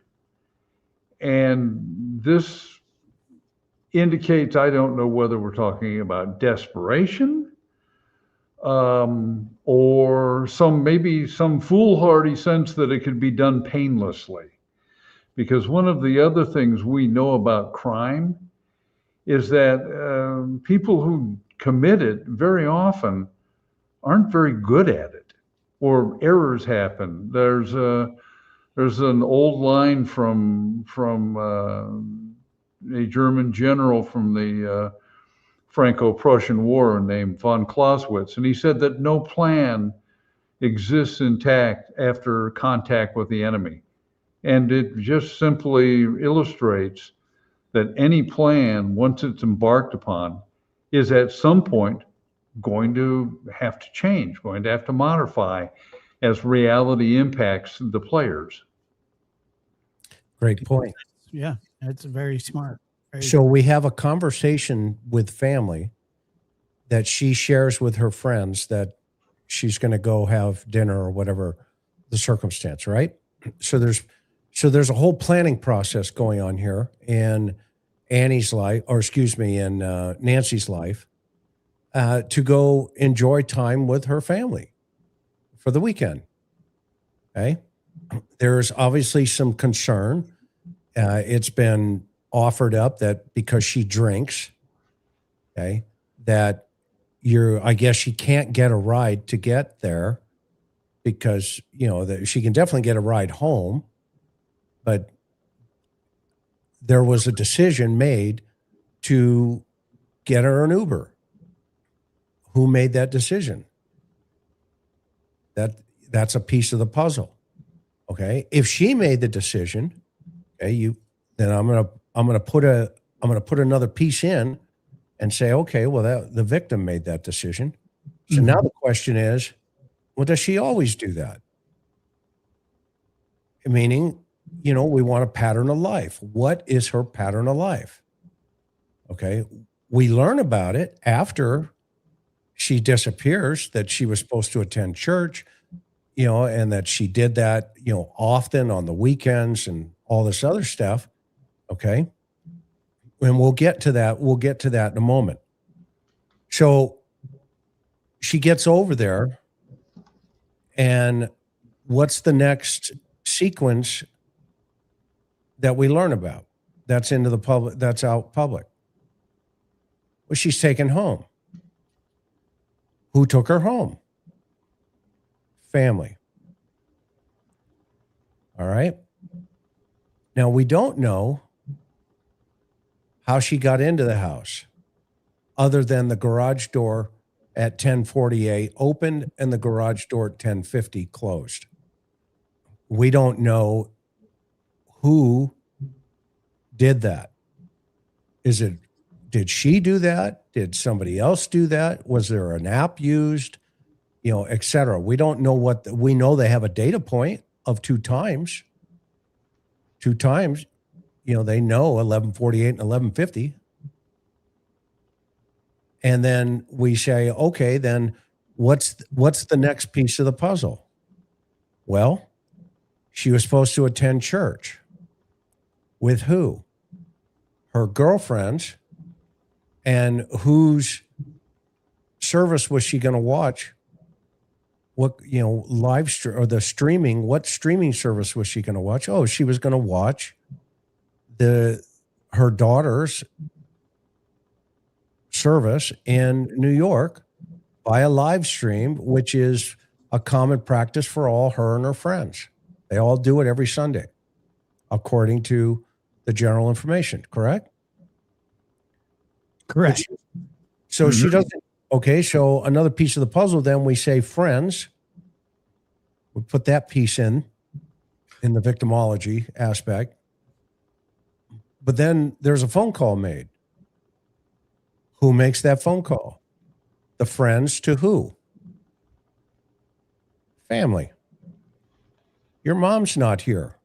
What do you mean she's not here? No, she didn't show up. So who goes to the house? Family. I'm writing this all down. And we don't know how they get into the house. The sheriff hasn't told us. We just know they went to the house and searched the house. Okay. What we now know is while the cops were there, a phone call is made. We know for sure a phone call was made to Savannah because she says it. But who makes the phone call? Family. The deputy on scene says, what happened? What's going on? Who tells the story about what's going on? Family.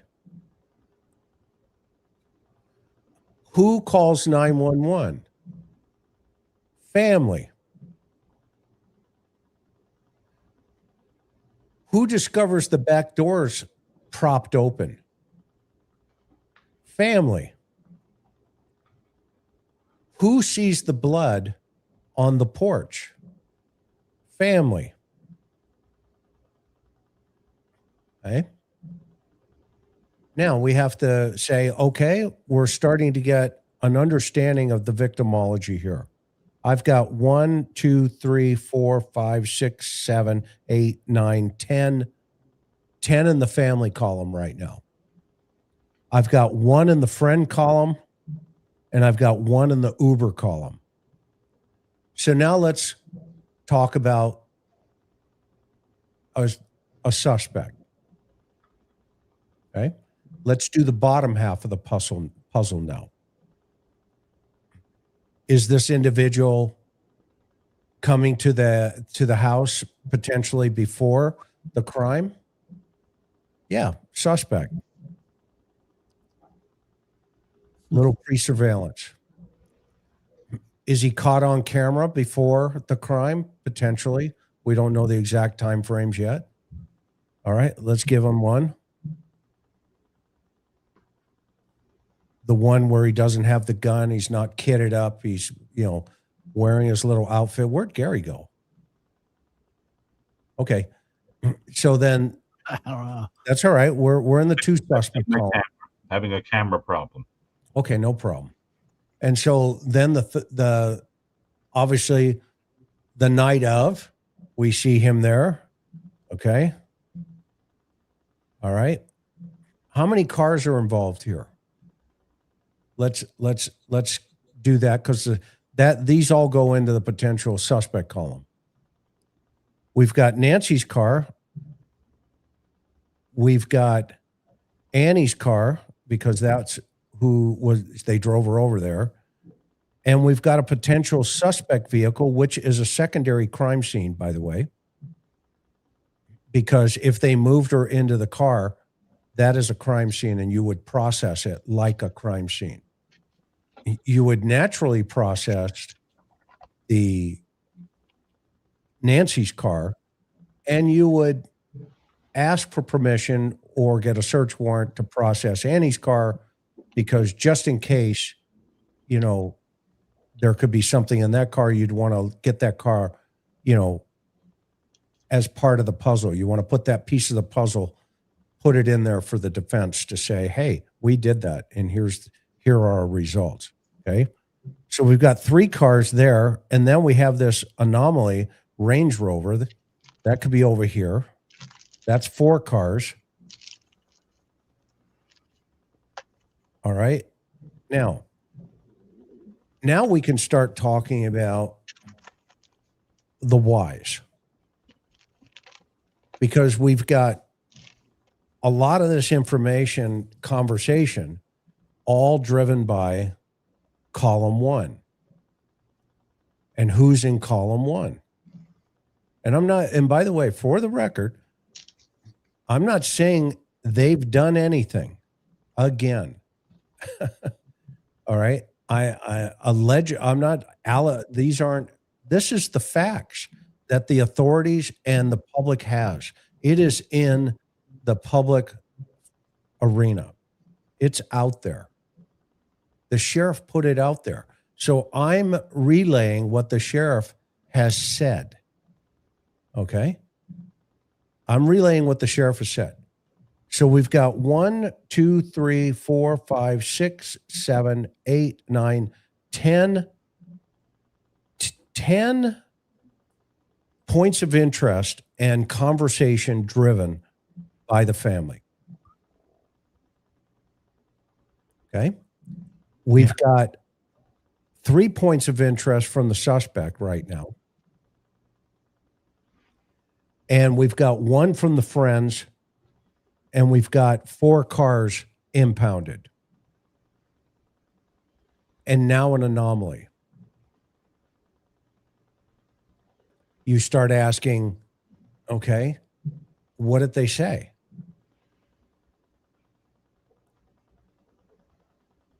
So let's talk about it. What have we heard? So you can't jump to this guy coming into the neighborhood and trying to figure out how he did what he did without staying where you are and answering what was said, why was it said? Because then you get circumstances where the brother tells the sister, and the sister 51 days later or 52 days later goes, he knew from the very moment. And everybody goes, that's weird. You know why that's weird? Because everybody has jumped 54 days down, okay, when in fact that was the very first day it was said. And as an investigator, I would have said, day 1, that's weird. Because see, that's what they were operating off of too. We got to think of it like that. You got to put yourself back there, day 1 and day 2. John, am I off base? No, and the thing is that if we learn 50 plus days later that somebody claimed that they knew immediately what it was, I'd be immediately very suspicious of that contention, because if it's just emerging now, I think it's what Gary has referred to is that the event has been remembered in such a way that it gives us the illusion of having some sort of control or knowledge of events from the very outset. So what do you do with that suspicion? Do you just earmark it for later? You revisit it, or do you question them and go, why would you say that? I mean, Well, honestly, now let me be careful how I say this. You just mark it down. Is that what you're saying, Chris? No, but what's interesting about it is you would want to know why somebody would want to remember it that way. Yes. For example, it suggests that it's a version of the story that sits best with them. That's the version of the story they're most comfortable with, right, that they can embrace. Right, and having foreknowledge and so forth makes you feel you have more control. It's like I said last night. It's like when people say 9/11 was an inside job. Well, that's because it's almost better to believe that than to think that we're all sitting ducks for some outside party to come in and do something like that again. So you make yourself think it only happened because we let it happen. It was somebody among us. It was, and I think there is a little of that happens with people. So like a dissonance issue, and then you really remember it that way. I mean, listen, I've talked to people who have survived tragedies where they, witnesses will say they ran out and they didn't even look back for anybody else, and they'll swear they went back in to save people. I ran back upstairs to see if everyone was okay. No, you didn't. You ran out of the house and you were happy you were fine. But they remember it that way because it's more comfortable. Yeah, and people do that. They fill their memory. So I don't know. But witness statements are notorious for that. Right, but here's the important part. You guys know that. I don't have to tell you. No, I'm with you. But here's the important part. Let's not miss the fact. Okay, they weren't there. Yeah, that's true. Right, it's all hearsay and kind of. It's pure speculation on their part. They weren't there. Correct. Right. Okay, so let's go back to the puzzle and stay with the puzzle. Okay, I don't want to talk about the manufacturer of the puzzle, Milton Bradley. I want to put the puzzle together. Everybody's talking about Milton Bradley, not you guys, but just everybody. They're all over the place. Oh my gosh, the Iranians came in and did this, because there was an Iranian lady living in the back house over there. My golly, there's one of those names. Just the FBI took it down to the gun stores. Okay, well, they may have. But guess what? We don't know that. Story now. Okay. The Iran war starts and now it's Trump, has done this. Okay? And Epstein, the Epstein angle. I'm waiting for that to show up here. No, it won't show up here because I muted the word Epstein in the chat. And if anybody writes it, they just get automatically banned. Bless you. I can't stand it. I can't friggin' stand it, John. There's just a certain point where you're arguing with people about this. They've created their own dogma, their own theology. It's a circle. Yeah. So thank you for doing that. It had been coming up so often. I got so sick of it. It was just, I just can't. So here's what happens, and here's what probably happened. 911, what's your emergency? Hi, yes, my mother's missing. Okay. All right. And how old is she? She's 84. We can't find her. Have you been looking? Yes. Okay. Can you tell me a little blah, blah, blah? We've heard the 911 call. We haven't heard all of it. Okay. All right. We got a deputy en route right now. Deputy's on his way. Okay. Just stay right there. Okay. No problem. Yada, yada. Deputy on the scene. John, we'll walk through it. Okay. You're the RP. Okay. What's going on? Tell me what's going on. Yeah. We came, we got a call. She didn't go to church. We can't find her. Now we can only speculate what the conversation was. It would occur to me if I was at my mother's house under similar circumstances and I saw doors propped open, I'd go, oh, by the way, this doesn't look right. And as the deputy, what's the first thing you're going to do? Yep. You're going to go inside and you were going to search the house, because there have been times when I've been as a patrol cop, usually with children, but a couple of times with adults. They're not here, they're gone. Slow everything down. Let's go in and look. And we found people in houses that have been, so that would be the first thing that they would do. So here's a question that hasn't been answered for another piece of the puzzle. When the deputy arrives, are they standing in the garage with the garage door up? Are they in the house? Are they in the backyard? Where is the reporting party when they're first contacted by the first deputy? Or we don't know that information. Then let's hypothesize the deputy gets out of his vehicle, walks up to the porch and goes, whoa, uh-oh, wait a minute. Nobody on the porch, walks around and somehow goes to the backyard, sees the two doors propped open and goes, hello, anybody in here? Pima County Sheriff's Office. Did you call? Oh, yeah, we did. And they come out. Let's say that's the game here. Okay. All right, so what's going on? Tell me about your mom. She's missing. Yeah, she's 84, and she would just never leave like this. And we got here and the two back doors were propped open, and we're really worried about her. And yeah, I know. I just saw some blood up on the front porch up there. How long has she lived here? Oh, we grew up here. And well, who are you? I'm her daughter. I'm her son-in-law. Okay, great. Do you guys have some ID? Can I get your names real fast? Yeah, absolutely. Okay, hang on.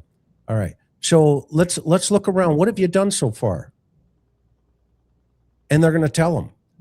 Now, what's interesting about that one piece of the puzzle is the sheriff said, yeah, there was a significant time that they searched, and then he jumped up 56 minutes and said, no, they got there at 11:56 or whatever it was, 11:56, and 6 minutes later at 12:03 they called 911.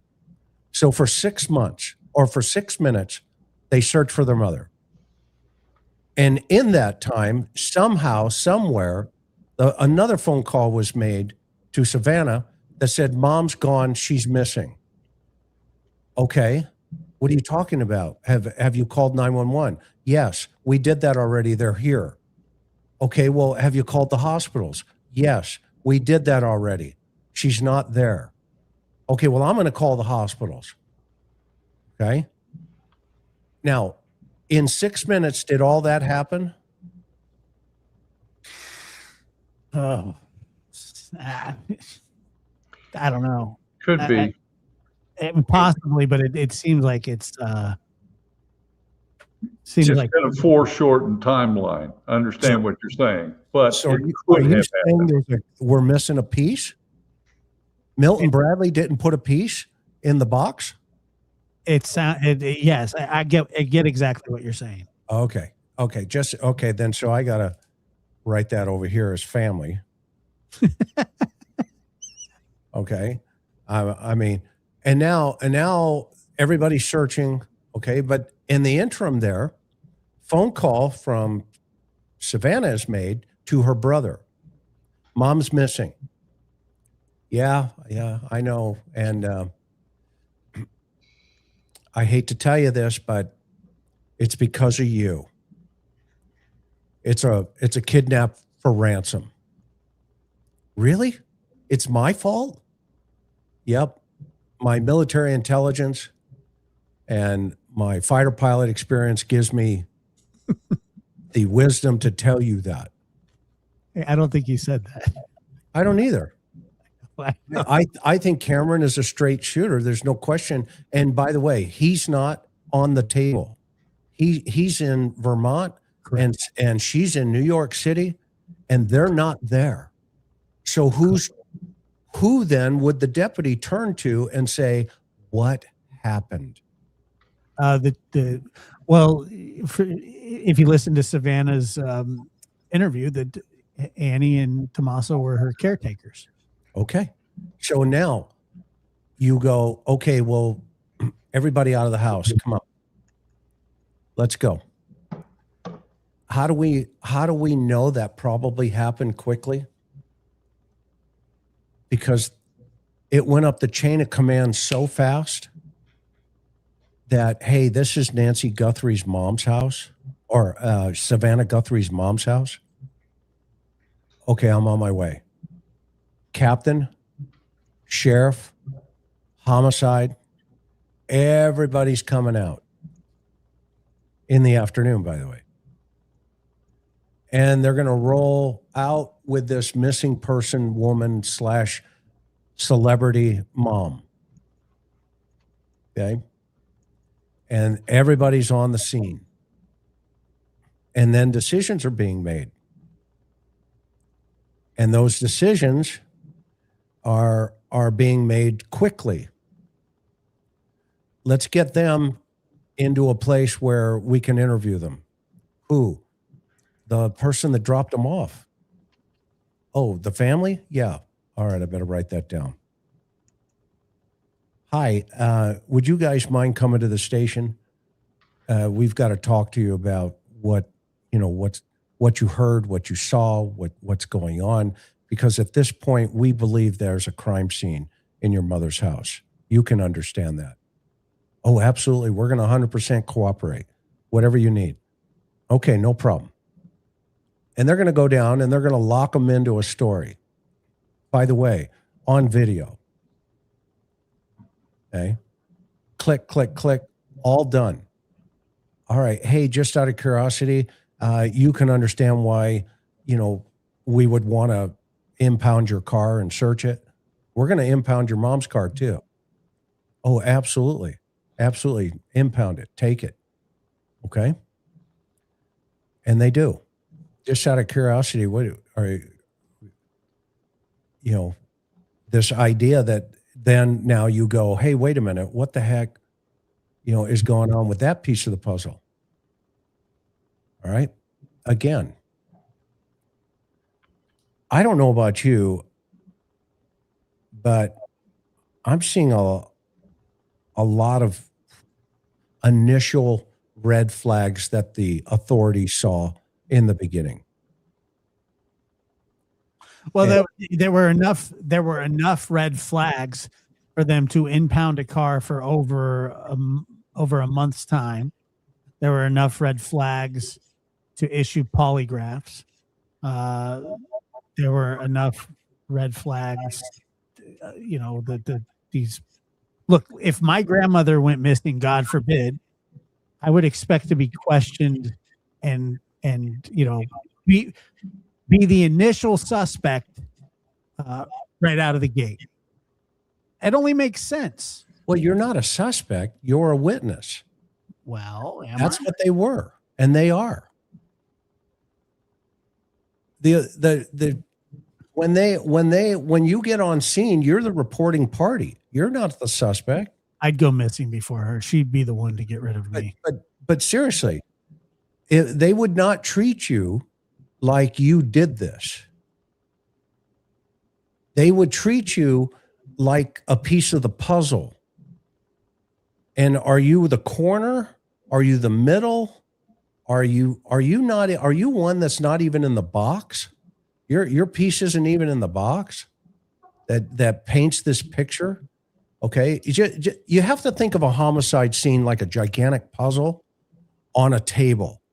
Nancy Guthrie, there's a picture, a puzzle with her in her bed on the table. And guess what the suspect did? He took it and he flipped the table over, and those pieces went everywhere. Okay. It's a homicide investigator's ability or inability, depends on, their experience, training, and knowledge, and their ability to think outside of the box and critically think outside of the box of whether or not they know how to put the puzzle back together. Okay. And that's how you have to think. So when you get there, if you automatically go up to the person and say, okay, dude, what's going on here, Frank? Okay. Just like Sergeant Friday. Okay. Well, by Sunday, that guy's lawyered up and they're not talking to you. So you stay in the so what happened here mode? Why are we here? What's going on? Have you ever noticed a really good homicide investigator interview? One of the first questions they ask the person in the interview room, just out of curiosity, Mr. Jones, do you know why we're here today? Yeah, I mean you hear that a lot. Absolutely. It's the same principle. John, you were going to say something. Oh no, I was nodding in agreement. Well, that's what the principal used to say to me when I had to get called to his office.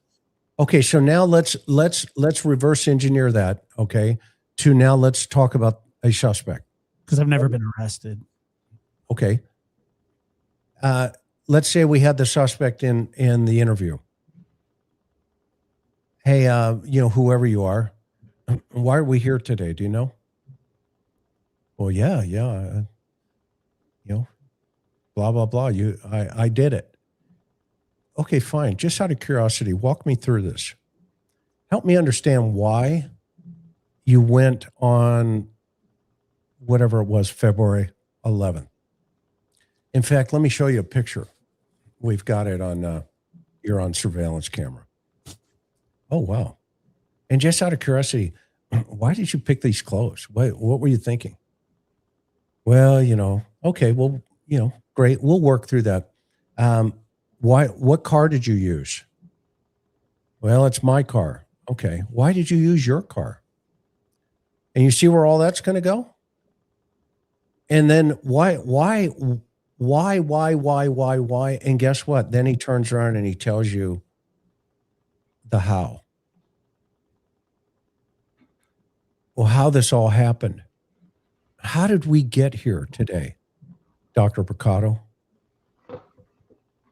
who is an active listener? I am. No, I know. That's what I said. That's what I said. Okay. How did we get here, though, today? You're the bad guy. Mm-hmm. You see? And now this person is going to tell you about their life, their secret life, not their public persona and not their private persona. Well, I got to tell you, I have a drug problem. I was beaten as a kid. I was this, I was that. I hated that person. I changed the light bulbs at their house, and I saw that maybe they had more than me. And I was, whatever the reason's going to be, that person's going to tell you. Okay. And then you're going to show him the video, or you're going to show pictures of him on the porch, and he's going to go, yeah, I don't know what I was doing with those weeds, to be honest with you. It was kind of stupid. Okay. Well, what about the gun, dude? Why the gun? And you see, all that's going to unwind. But to get to that point, you have to say, okay, there's something wrong here in column A. This column, this big, long family thing here. And you have to eliminate that. You have to go, okay, we've got the car. Yeah, check. Did we process the car? Yeah, check. Okay. Did we take the car apart? Yeah, check. What were we looking for? Okay, we got it over here. Yep. Hey, do we have the telematics? Did we find blood? What's the reason? Okay, yeah. Hey, do we need to hold the car? Yeah. Why are we holding the car for 41 days? Why are we doing this? Well, because we've got A, B, C, D, E, F, and G. And we had to go before a judge with probable cause and tell the judge, this is what we believe, because we have a column of things we're not sure. Okay. And so at some point, a decision is made. And you know what that decision is? Well, if we're not sure, let's give them a polygraph test. You see, they don't give people that they are sure of, at least I have never done it. I've never taken an honest person and said, you know what? I think you're being dishonest. I'm going to give you a polygraph test. And I know you're not going to pass it because you're being honest. So you've never given somebody a polygraph test that you believed? Well, would you? What's the polygraph test for? Honestly, I truly don't know. I don't know. A polygraph test is to detect deception. It's not to prove truthfulness. Or they'd call it a truthful test. Yeah, that's true. They only give polygraph tests when they think you are going to deceive the polygrapher and the investigators. And John, that's how you feel too? I've never asked somebody who I believed to submit to a polygraph. It just, why would you do that? And it is to elicit, if you are going to see deception, which can then be allowed to, we would then use that as an investigative tool as we would continue the interview. But no, and even just from a practical point of view, unless your department has a polygrapher on the payroll, and a lot of departments don't, you wouldn't commit to that unless you had a serious concern about deception, because it costs money. Yeah. And law enforcement agencies are notoriously parsimonious with money. So you would have to convince, and again, this presumes that they went to an outside agency. You would have to convince your bosses that you're going to have to spend some serious coin to get a quality polygrapher in. But has anybody like above you ever said, "Hey, I want them to take a poly," even though you said we don't need that? I can think of one instance when I had a lieutenant suggest that, but when we laid out facts, he accepted that we were correct, and he withdrew his insistence on that. Because, and the person who suggested this had no experience as a homicide detective.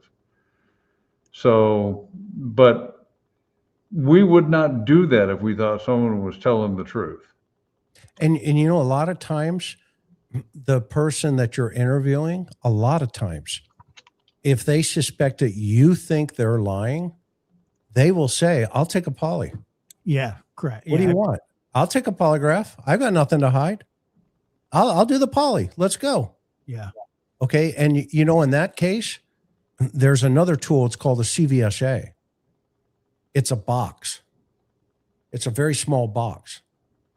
And you can say, okay, well, we've got kind of, it's like a polygraph, but it measures your tremors in your vocal cords.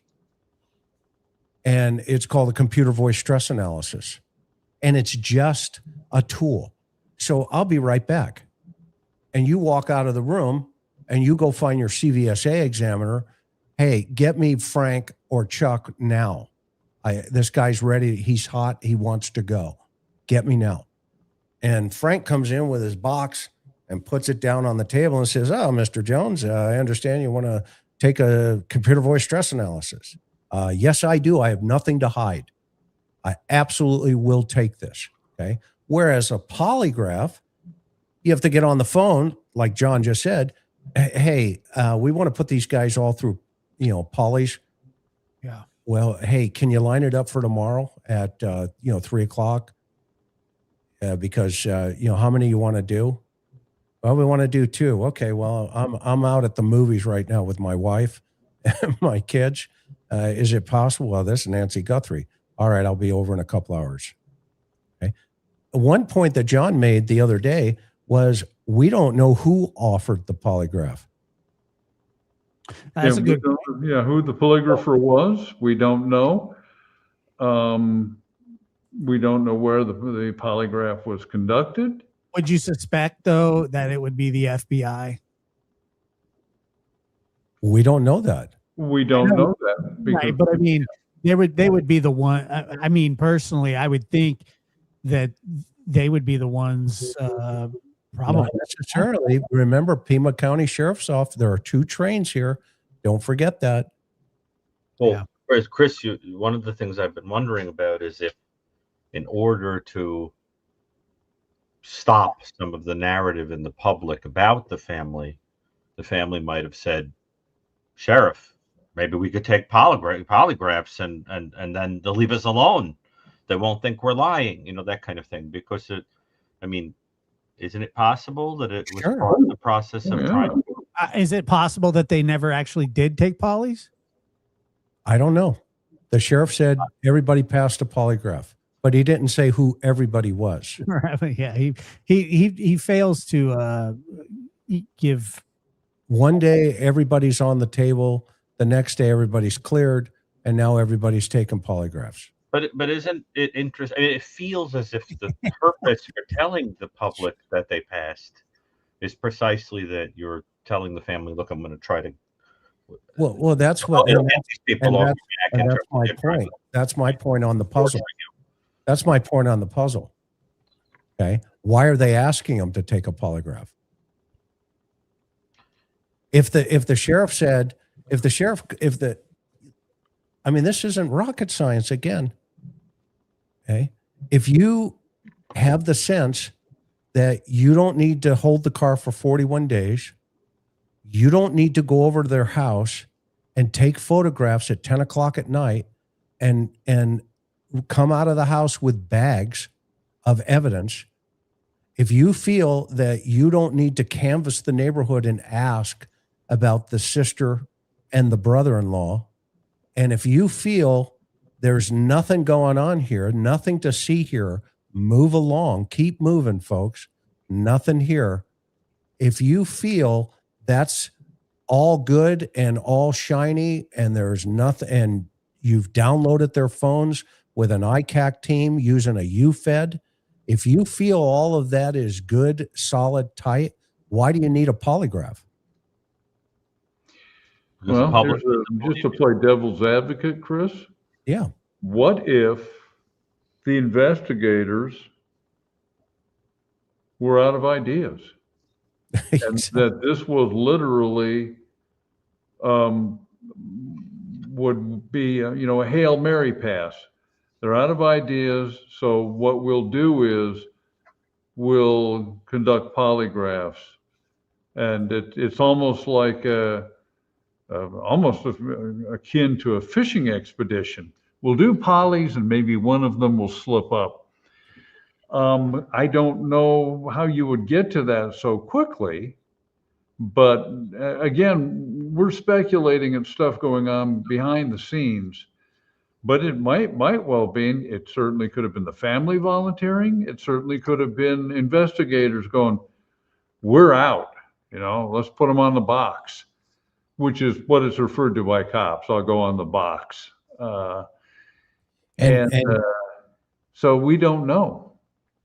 And what's interesting is this is why it's necessary to talk about this stuff. And people are, I'm sure they'll be like, why are you always talking about the family? Okay. When the sheriff, what else is to talk about? Well, it's not that. It's, I have a question. Here's my retort, my response back to you, to that thought process. Okay. Who do you want to talk about? That's what I meant. Right. To your point. Who do you, let's talk about the suspect. Okay. You've got the guy on the porch. Okay, great. Then let's just throw a curveball. There's some guy in California that text messaged the family. Yeah. Oh, wait a minute. I'm not allowed to talk about that. We can't talk about that. But it was enough for the FBI to go, hey, you're in custody. You're under arrest. Well, why? Because you were talking about the family. God, that is a weird one. That's an anomaly. You see, that goes in the column. And here's a thought for those individuals that don't think outside the box. And by the way, you'll never solve a crime. I'll just put that on the record. Okay. I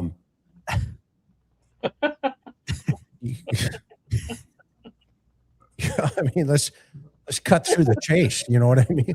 I love, why is that person always talking about that? It's so funny, but it's true. I mean, why is that guy always talking about? I don't know. I have a 90% solvability rate. What's yours? I know that's asking for a friend. But the thought process, right, is real simple. You just stay in that lane, because one day when this is all over, I'm going to ask this. We're all going to read the affidavits of support for the probable cause and impounding the family car.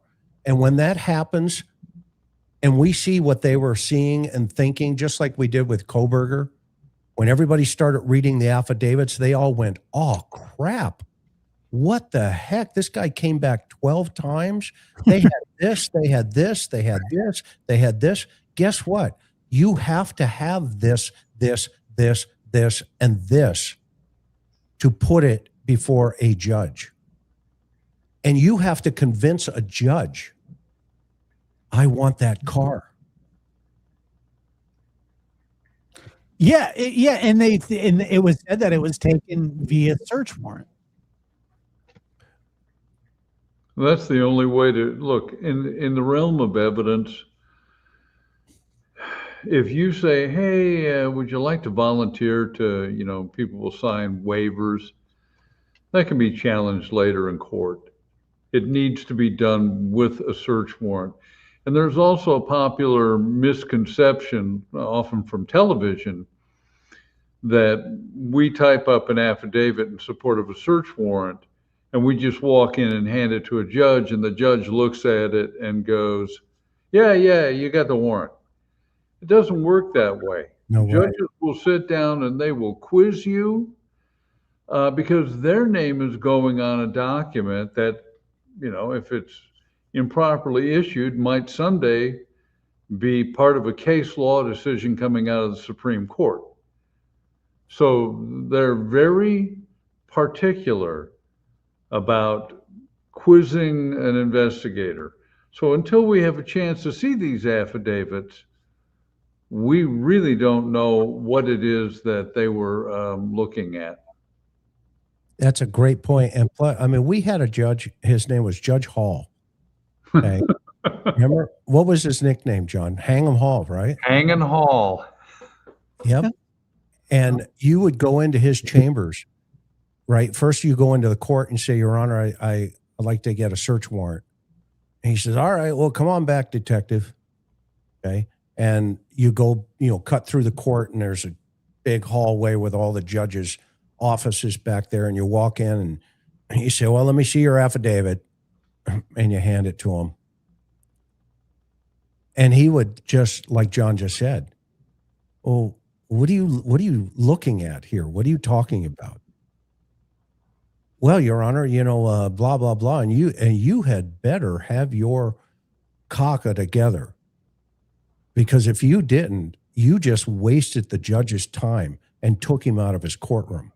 And you then get a reputation at the court because the judges talk to each other. So you know your stuff, and you better know it completely. And can I jump quickly to this thing you have here about the Pima County deputy? Well, that way we're going to transition to that, and then we're going to do the questions. But yeah, please do. I read this. I understand people wanting to jump on this and say, look. My understanding of the event is this is a guy who was thinking with his smaller head, if that's the way I can say that. The kidnapping is actually while the female was in custody, and he was attempting apparently to solicit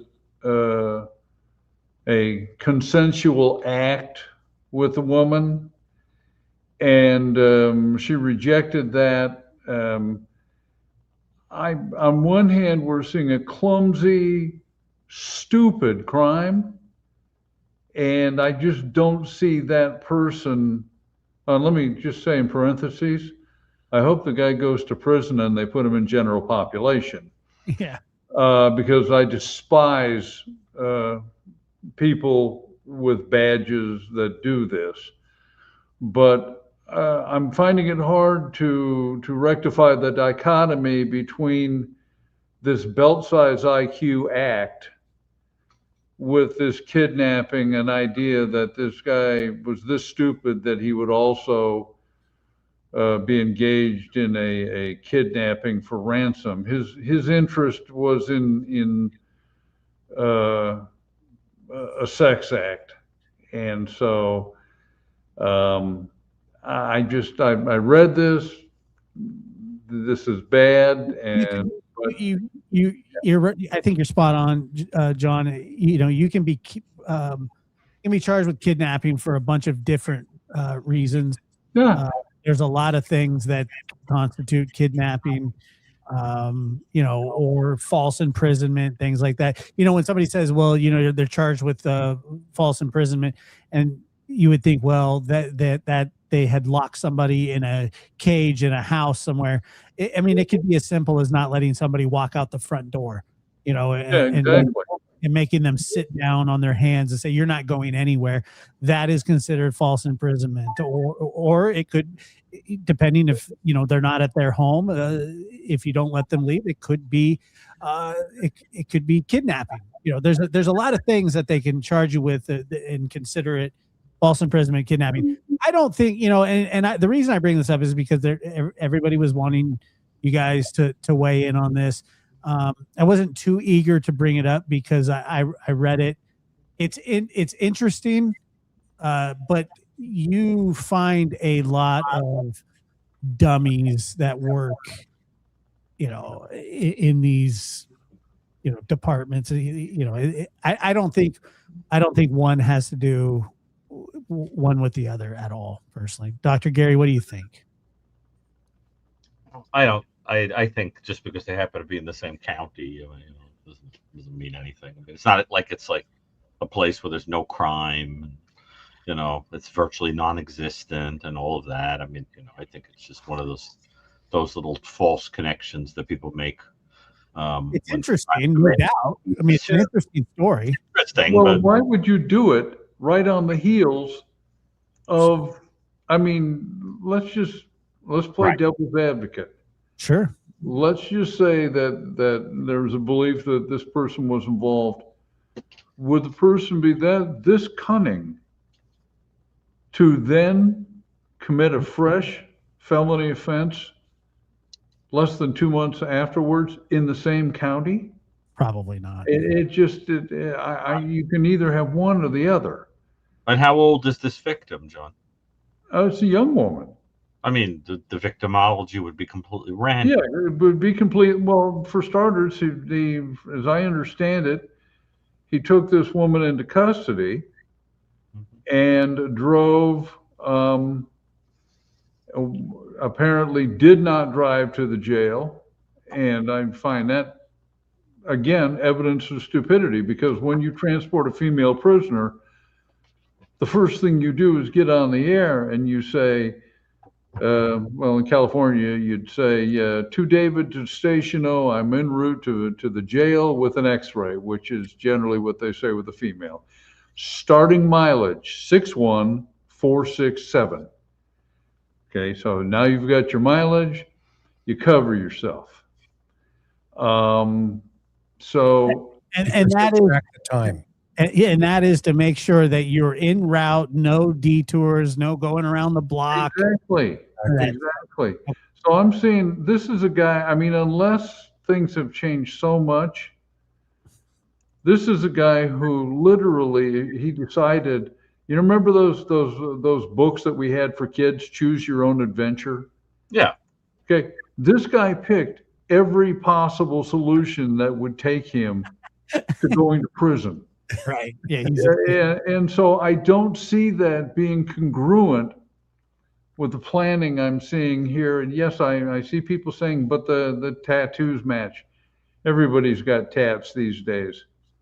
And again, if he was responsible, why would he be committing a crime again? Unless we're going to presume that he is not in control of his behavior. What do you mean the tattoos match? What is that? There are people that are saying, oh, well, the tattoo on the hands match, and you don't know that. We don't know that. Who said that? Yeah, but some of your people commenting here. Is there anybody who looks at Door Guy and thinks that guy could be law enforcement? Even from the way that he has his holster. That's an excellent point. Can you see? Let me ask Josh's new sponsor, Nuri protein shakes. How many grams of protein is that? 30. That's a good amount of protein. Go ahead. No, but seriously, that guy at the door did not look like law enforcement. He wouldn't wear his gun that way. Okay, but somebody's saying, I just see this. What about him having the same tattoo? is there a tattoo in the same spot, or is I it? don't get that. I don't see it. I don't get that either. And people are they want to. Now I'm here to tell you, probably one of the questions he was asked would be, "Hey, by the way, did you have anything to do with Nancy Grace's disappearance?" Nancy Grace. Guthrie. Yeah. I mean, I'm certain you would be remiss as an investigator if you hadn't sat him in there, and I'm certain this guy, and again, it's evidence of this guy's stupidity. You have the most celebrated, famous kidnapping on the world for the past 2 months, and you decide that you are going to abduct a woman. That's a great point. Does this show a lot of intelligence? I would submit to you it shows recklessness and an ability and really a fundamental inability to look at a situation and go, maybe I shouldn't do this. Right. I like when the way you said it, like you were presenting to a jury. You said, "I submit to you, ladies and gentlemen of the jury, this is a moron." You remember on that show, The Odd Couple, where and Felix is presenting in the courtroom, and he says, "How did you know such and such?" Because he's defending Oscar. I assumed. Yes, and she says, "I assumed." And he said, "Excuse me, when you assume, you make an ass of you and me." So let me Warden Eagle has a question here. It says, what if the blood was already dripping when Nancy was entering the house that night? Is there blood at the back door too? Reverse Uno. So basically, War Damn Eagle, and thank you for that, is asking, could she have been being brought through the front door while bleeding? I guess my question would be, why would you come into the front door to take out the back or whatever? We don't know when that blood appeared there, truth be told. Got it. Let's see here. Is there a partial jogger print in that fluid? Did you guys see a print? I've gotten emails during the show. I've gotten like 3 different emails saying that there was a print in that they thought that they saw a print in the blood or around the blood. I didn't see there's a podcaster who said that, Josh. A print, like a fingerprint? Like a footprint. No, like a shoe impression, a footwear impression. Well, I mean, that it could be that one anomaly that we were talking about. Yeah, or it could be. It could be from the, something else, some object transferred it to that tile. Got you. Okay. But what type, I have no idea. What did Savannah mean when she said and begged for mercy when she was talking about her being taken with no shoes and meds? I think she imagined what her mother probably was experiencing. No, it's a presumption, and it's a fairly rational presumption. Right. Mm-hmm. I know. Whenever all the noise kind of, all the speculation and stuff like that, and then you just actually think that there was somebody on her front porch that you saw with a mask, and there were people, at least that person, if not more, probably dressed similarly. That's how you're awakened in the middle of the night. It's a terrifying thought for anybody. And it was pitch dark, or do you think the lights were on? God, I don't know. I mean, it's just, I don't know, man. I said, why would the suspect keep the lights off?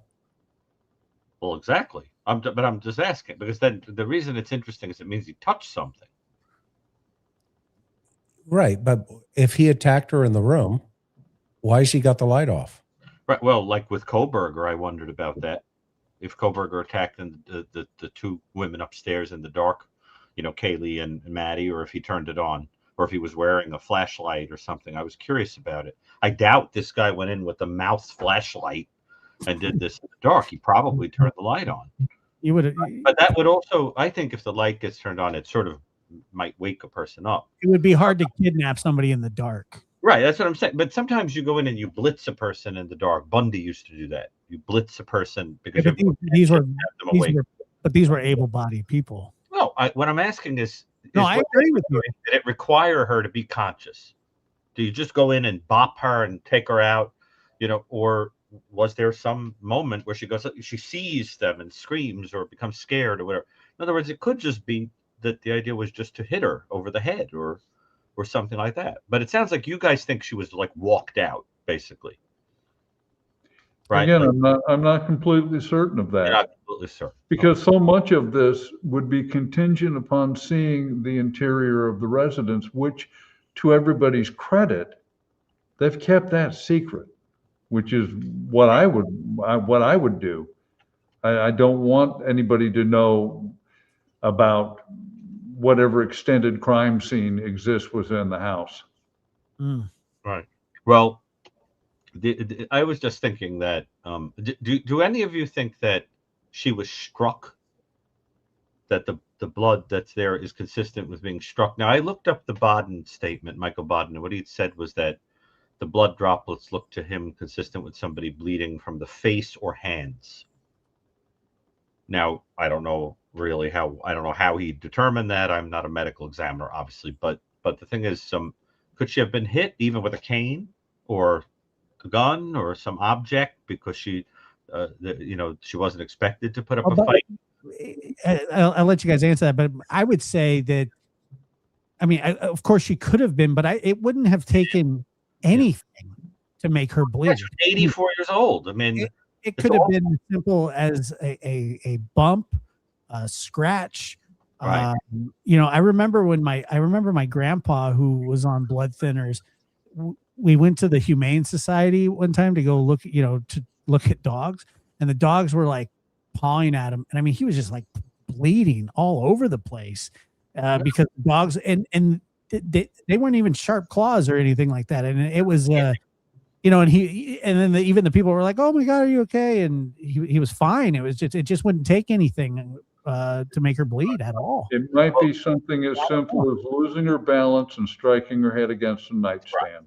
Absolutely, entirely. Because and unfortunately, I witnessed that. So it might be get out of bed, right.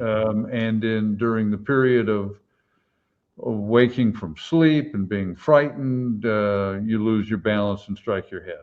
Yeah, and this person says right here, maybe police not effective, so the brother wanted to say it was a kidnapping to involve the FBI. I don't know. But let me ask you. I wanted to ask you guys for a little while now. If we were seeing droplets like that leading up to where a car probably was in play, right at the driveway there, do you think that there would be a search for similar blood droplets in a vehicle that was taken, or is the idea that logic would be that maybe there's plastic or something in the vehicle? Because if she's bleeding like that, I can't help but think that they didn't even realize that she was leaving little blood droplets, or it would have been, maybe they would have gone back and made an attempt to get rid of it somehow.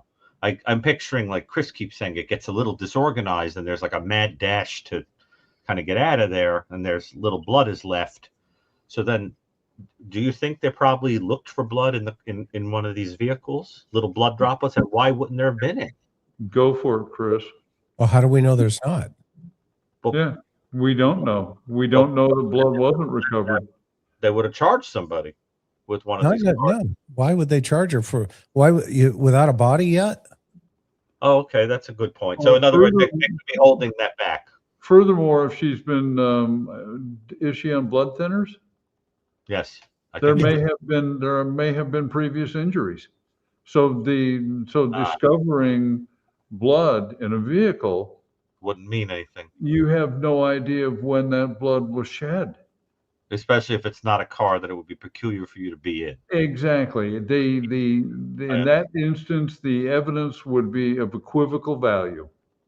See, that's very, very interesting to me, because I just cannot imagine you're leaving blood up to the edge of a driveway and then no more blood is coming out of you in a vehicle. That just doesn't make any sense to me. So so don't you think law enforcement must If they got, if you know what I mean, if there's blood, they're just not telling us. Well, you know what's interesting is the sheriff has made comments unequivocally that he knows who did this. Remember, he said that. You said that. I know who you are. We just don't have enough right now. Wow. Now, so that means, okay, well, obviously, he believes he knows who did this. He's told the public that, and he's also qualified it with, we just don't have enough right now. And so, you know, how does he know that? Well, let's look at the evidence. How many cars has he impounded? Let's go back. 4. Okay. How many houses has he searched? 2. Or no, 3, 4. He searched 4 houses because, so it's either the Range Rover guy, the, what do you call it? The DoorDash guy, Annie's house, or Savannah's house that somebody came in and he was able to tie things together with this DNA that we don't know who it belongs to yet. But remember, he also made the comment that the person could do it again. That's the other point. And he did it in the same press conference. He also said haters gonna hate. So it says right here, what if blood wasn't staged, but was from cleaning up and carrying out evidence, and it was dripping as they carried it out? Oh, but Chris, did you agree with my point that it looks kind of like it got chaotic towards the end, and maybe they didn't even realize they had that some blood had dribbled there while getting out of Dodge? Or do you think, you know, they were well aware of everything that was being left? Well, if that, the evidence right now is she was on that porch, or some part, there's blood that belongs to Nancy Guthrie on that porch. Yeah. Proven. And there's that blood that goes to a trail onto the path, probably down those little stairs to make potentially a waiting car. That's what the evidence shows at this point. How it got there and when and how, you know, in terms of the conversation, I agree with you, Gary. She was moving. Now, whatever her state of mind was at that point, obviously, you know, we can surmise that it was probably terror. Okay. Yeah. But it could also have been cooperation. You know, because the suspect says, look, if you don't do exactly what I tell you to do, I'm going to shoot you. You understand that? Yeah. Okay, let's go. Hence the lack of screaming. Nobody reporting that they 84 years old, getting drug out of her house in her pajamas, barefoot, with a guy with a gun. You're probably going to play again. You're going to play the game. Sure. Yeah. I agree 100%. You're going to play the game. Haters are going to hate.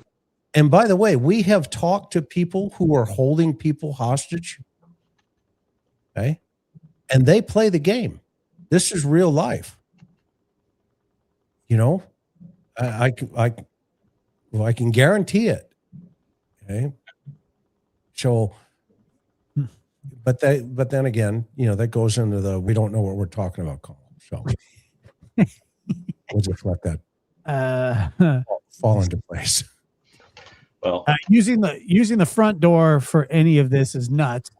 I think that John sort of agrees with that. Am I wrong on that, John? It's one of the areas, Sam, I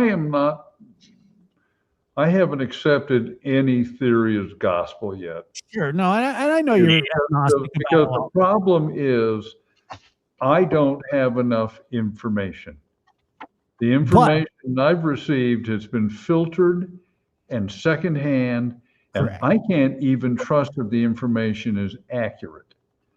So I have to say that it doesn't make sense to me that you would deliberately select that path.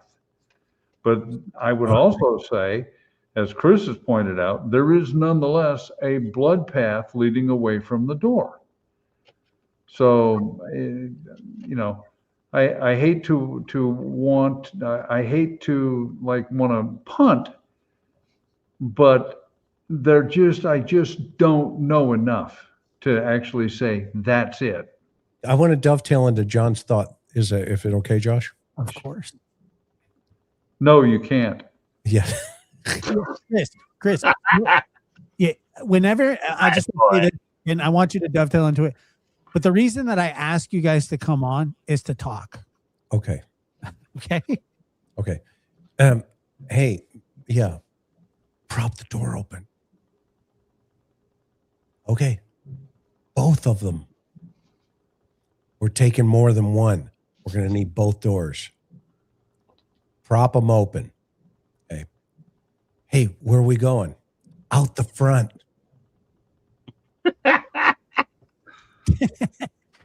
It's ridiculous.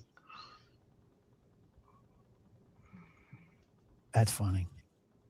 It is ridiculous too. It's almost as if you were there, Chris. It's almost as if you've investigated before. Would the family not know security risks ahead of time, been briefed, cautioned?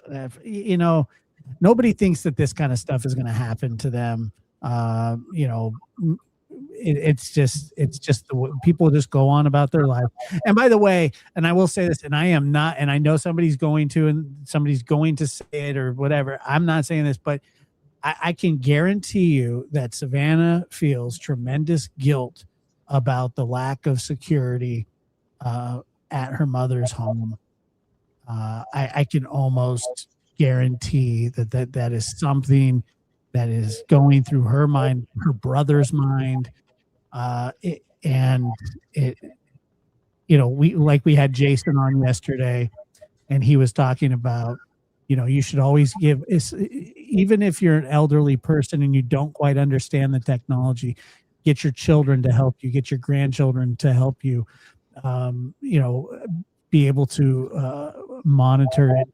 I know, I don't know for a fact, but I can just imagine that she you know, feels as though, you know, she let her mother down by that. So I just think that people go on about their business and their lives, and you know, and when something happens, it's almost like one of those things where what do they say? A ounce of prevention is better than a pound of cure or something like that. Cure, yeah. You know, the suspect is so comfortable here with this environment, i.e., the house, the neighborhood, just everything. All of the statements are being focused on this individual being local. I want to reemphasize that.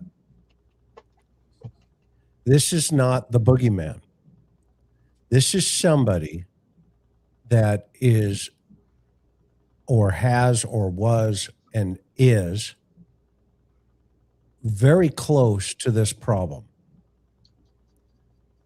I'm not saying it's the family. I'm not saying that again, okay? But it's somebody that is familiar with that family. It is not some person that says, you know what? Savannah Guthrie, she's a millionaire. I got an idea. I'll go kidnap her 84-year-old mother and ask for a payment Bitcoin plan, right? Installment for $6 or $8 million. Kidnapping via layaway. Well, yeah, it's like putting a tattoo on layaway. I mean, it's a ridiculous thing. Okay. So right here says, I agree with the chat. Jason would be an asset to the interview room law enforcement chat. Chris said that he was going to do a call-in show, and I believe that Jason would probably be willing to call in. We had him on yesterday. I had more questions for him. He made great points about why cameras were broken and what they learned about her. Great last night. Yes, he's fantastic. Big fan of the interview room too. Very nice guy. Very smart. So he was right. I think he was dejected when I showed him that I wanted to be a monk. Josh and I were having a lot of fun goofing around, and I love it because he's so serious. He's like Gary was goofing around. I was like Margaret Dumont in those old Marx Brothers movies. Like she would never laugh. And it made it extremely funny. Gary's trying to little brother me here. We were just being ridiculous, and he'd be well, anyway, guys. You were being ridiculous. Yes, I was being ridiculous because it was cracking me up how serious he was. We just answered this. Thoughts on arrest today? Any link? He's great. He's really great. Yep. No, I don't believe that I don't think any of us feel that way. And let me see here. From what the family has said to Savannah, it's a great way to make her feel solely responsible, thus suffer more than anyone else. It's a huge burden to bear for the rest of your life. One other thing she said, in fact, these things were said. We don't know. Right, exactly. But one of the things that she said during that interview was that she could handle anything, or they could handle. Look, she's the one that's comfortable in front of the camera. She spent her entire life in front of the camera, so it don't make sense that she's out there, talking. But what she said was that they can handle anything, but they can't handle not knowing.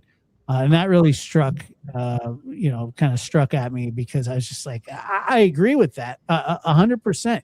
It's the not knowing, it's the waking up and the wondering, and there is zero closure. There's nothing you can do. There's no moving on. You're just frozen in time. Somebody called it, what was it? Grief interrupted, I believe, yesterday during the show. And I completely agree with that. Right. So let's see here. Did Nancy have dinner at Tomaso's every couple of weeks? I don't know. I mean, was she at Annie's 2 weeks prior? Ask that question on different shows. That's a good question, but we don't know. Because the reason it's important is that if it happened every week, somebody with inside knowledge would know that would guarantee she'd be out of the house for a little while. And so forth, and again, it would suggest some inside information. So that's intriguing. Chris, do you look at the and I'll read this, but look at that photo right there. John, do you recognize that photo? Love that person. I do too. 99 pink balloons. That's Leticia Hernandez. Missing 1989, correct? Yep, December 16th. Yep. It's Leticia Hernandez. God bless her little heart. Yeah. Terrible case. And Chris, your first homicide case, correct? I ended up into COV as a result of that case. Yeah. Yeah, and you found some critical pieces. Yeah, I found her underwear and I found her shorts. Yeah, just a terrible, terrible case, and she's so cute. Don't forget the Delphi convicted murderer hid in a mental health hospital after the crime he committed against two precious angels, Libby and Abby.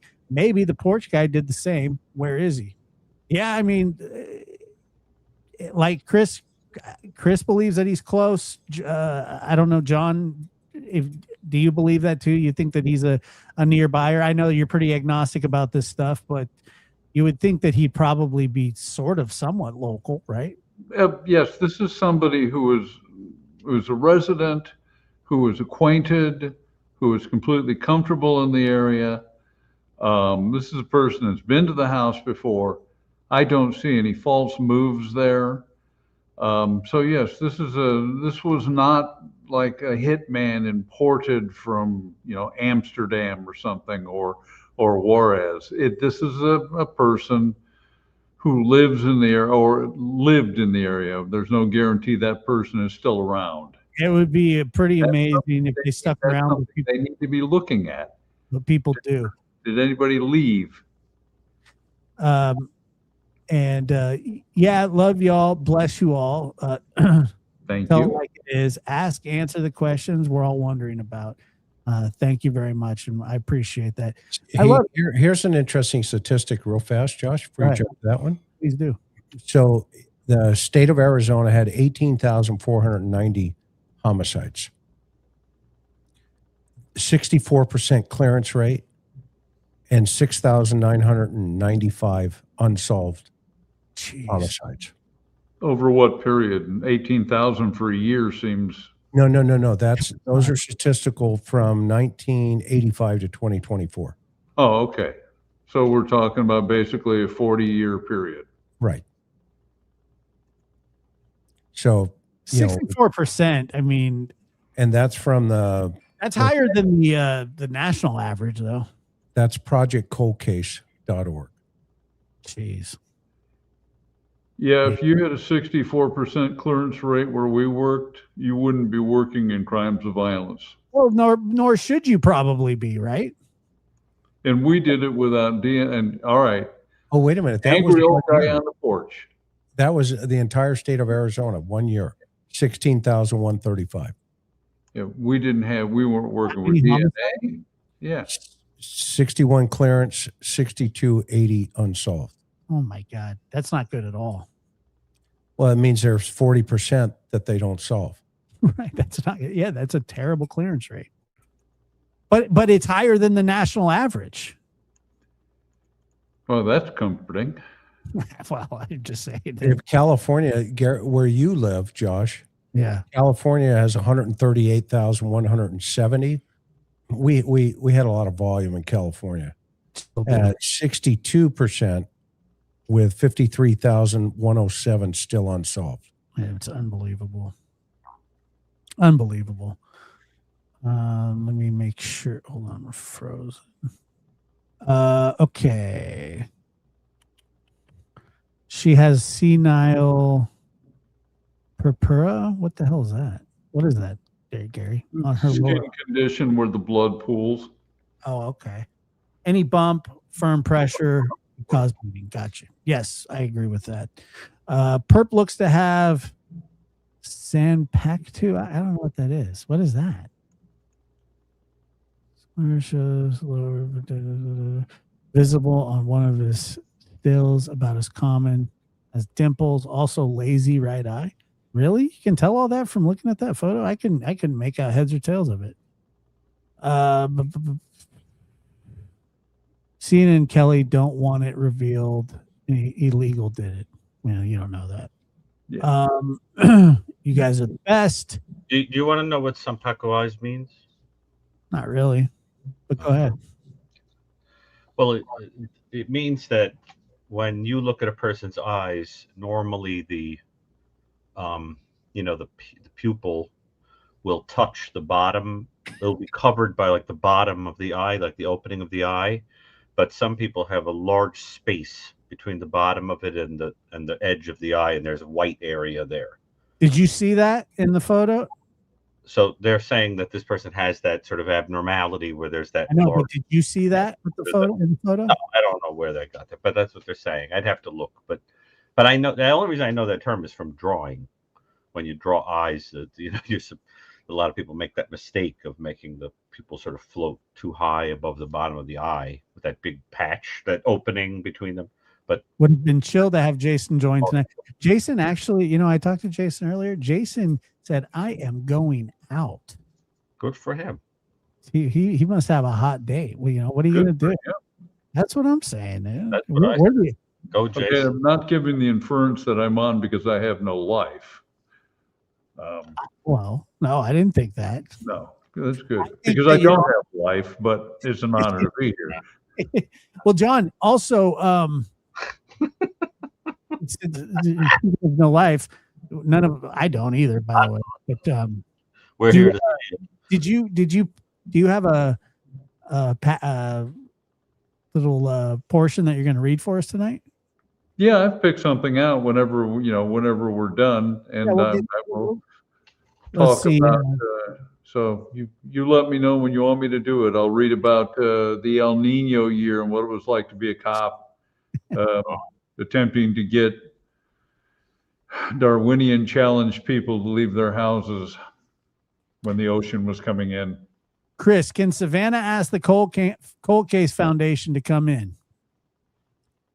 Absolutely, they can always ask. But it's not cold, right? We would need the cooperation. It doesn't matter. You know what? I've gotten that question a million times, Michael Vaughn's case wasn't cold either. Well, but I mean, we would need the cooperation of law enforcement, right? That's the stipulation, not that it's cold, right, Chris? Yeah, I don't know if the sheriff would play. Oh, really? He seems like such an inviting guy. He seems like he would be totally. Yes, he's seen a couple. Haters are going to hate. Haters are going to hate. Haters are going to hate, dude. I've never worked with a sheriff that was referred to the grand jury. You're going to have the haters, right? Haters are going to hate. Absolutely. We're going to love you, man. It's like a Don Wells quote, man. Like when he was sitting down. I was actually just sitting down to pee, but that's amazing. But whatever, you know. You're going to get that clip. I was actually just sitting down to pee, but whatever, you know. It's one of my favorite quotes of all time. Make that up. Haters are going to hate. Play no nads. Let me hear that. All right, hold on. No nads. I love that. Haters are going to hate. You're going to have the haters, right? Haters are going to hate. You're going to have the haters, right? That's classic, dude. When I heard that, the first time I heard that, I was like, I have to put that on the side. What, you know, one of the only people that I've ever come across are cantankerous jerks that say that on a regular basis, to be honest with you.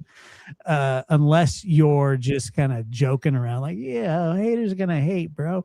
But he was like dead serious. You know who else said that? Don Wells said haters are going to hate. Remember that? And guess what? I'm a hater.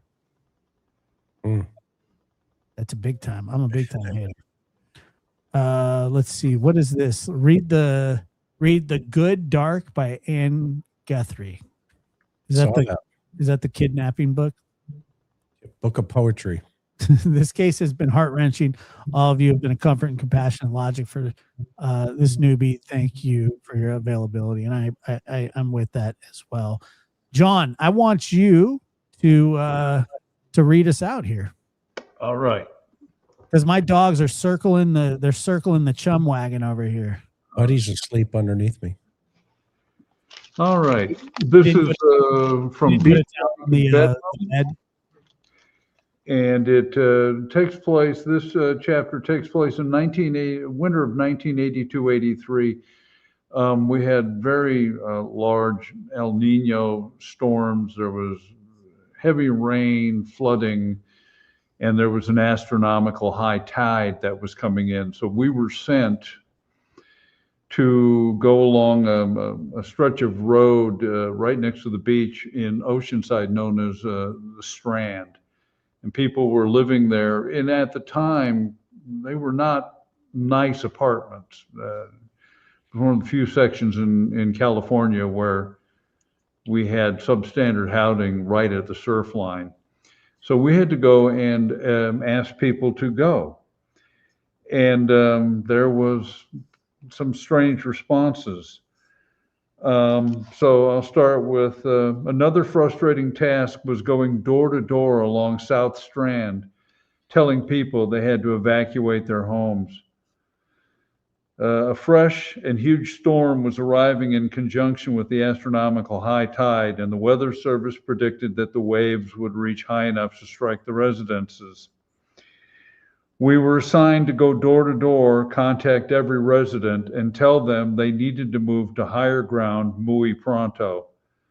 Look, I understand some people go into mental vapor lock when confronted with a sudden crisis, but too many of the folks asked questions that caused me to wonder if there was some unidentified substance in the ocean breezes that diluted human intellect. Here are a few examples of those mind-numbingly stupid questions and some of my helpful answers. Why do I have to leave? We're not ordering you to evacuate. If you want to stay and roll the dice on whether the Pacific Ocean is going to destroy your home with you in it, good luck. A quick safety note, however. Water is an amazing conductor of electricity, so I'd turn off your home's power supply at the service box. Oh, and say a prayer that your neighbors do the same. What should I do if I decide to stay? What part of the ocean is about to smash your house don't you understand? If you do stay, I'd recommend putting an ID card in your pocket so that we can identify your dead body, assuming the Pacific Ocean ever coughs it up. How high will the water get? How should I know? Do I look like Willard Scott? But keep this in mind. You can drown in as little as an inch of water. Will you stay and guard my house while I'm gone? Nope. Will you help me pack my belongings? Nope. Will you drive me there to the evacuation center? Nope. Will the city pay for a taxi? Nope. Well, how will I get there? You don't own a car? Well, unless you possess the power of instantaneous teleportation, I'd start walking. If I stay and things get really bad, can I call you to come rescue me? Well, assuming you still have telephone service, you can certainly call, but I guarantee we won't be coming. And finally, if it's going to be so bad, why doesn't the city put up sandbag barricades? If you dug up all the sand in the Arabian, Sahara, and Gobi deserts and shoveled it into burlap sacks, it still wouldn't be enough to keep the largest body of water on the planet from demolishing your home. So, I love this that. is my love affair with citizens. And this is from Beach Blanket Bedlam. And I finished just last week, Bring Out Your Dead, and have started work on the book after that called Sun, Surf, and Savagery. So I want to thank everybody that purchased the books. It's a delight to me. And thank you for having me on, Josh. I appreciate it so much. And also, Chris and I were talking really quick that Chris, remember we were having that conversation the other day about that body cam footage or the dashboard cam footage when you guys were in a chase, and he said, well, what idiot did this? And John pointed at the sheriff and said, that's the idiot. Is that it right there? Yeah. It's so, yeah, John has it on digital. Do you have the digital, John? You mean Our Pursuit? Yeah.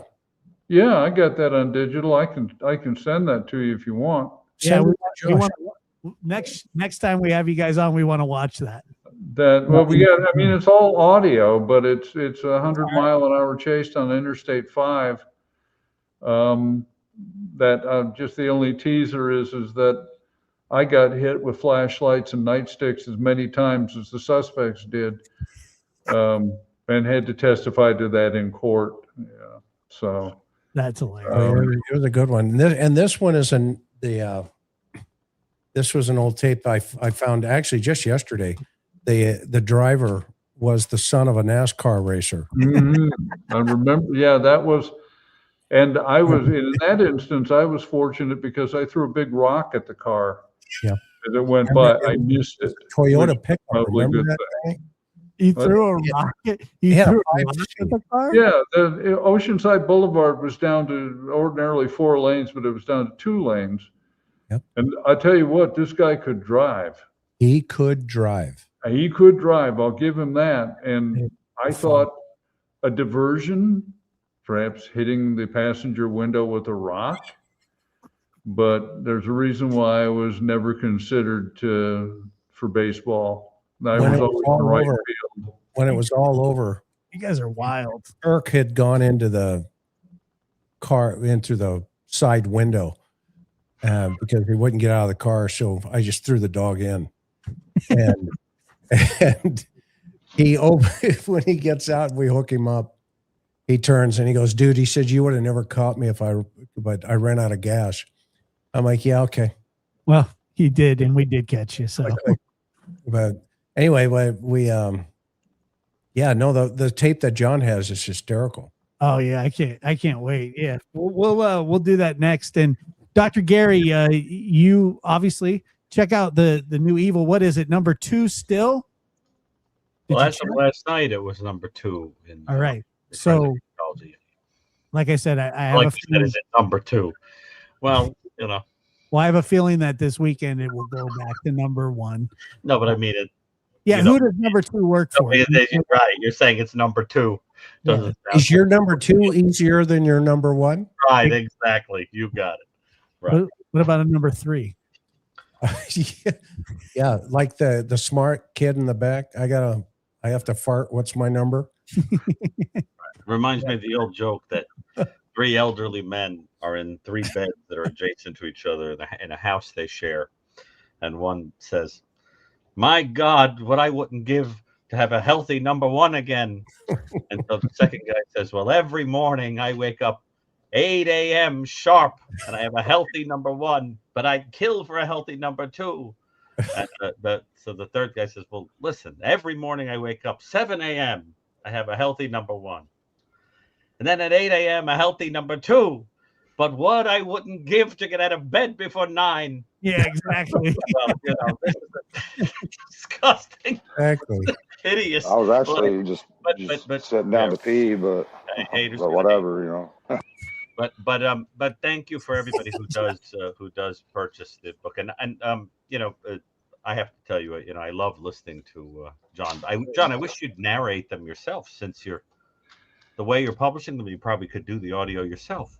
I probably could, and I would like to do that, but at this point, I'm simply writing. But yeah, it would be great if I could do that. I could help you with that. I could absolutely help you with that easily. Well, absolutely, Yeah. and I would love to. With AI, people do it with AI. They get a little snippet of your voice, and AI recites the whole thing. But did you guys see that Tiger Woods got arrested? Yeah, he got a DUI again. Yep. That's crazy to me. He's got issues, man. He's accused of didn't the vehicle roll the vehicle, and I guess he refused a blood test or something. But what's that? Where did it happen? I don't know, but Florida. ever since his back, he messed up his back years ago. Tiger Woods has one of the most violent golf swings that you've ever seen, and he had for years. And he messed up his back really bad, and he got into pain medication and sleep pills because of, I'm not making excuses for the guy, but what I'm saying is he became really dependent on those things. It's pretty well known. You got to write him a song, Gary. Yeah. Yeah, right. And that's hilarious. He got dependent on those things, man, and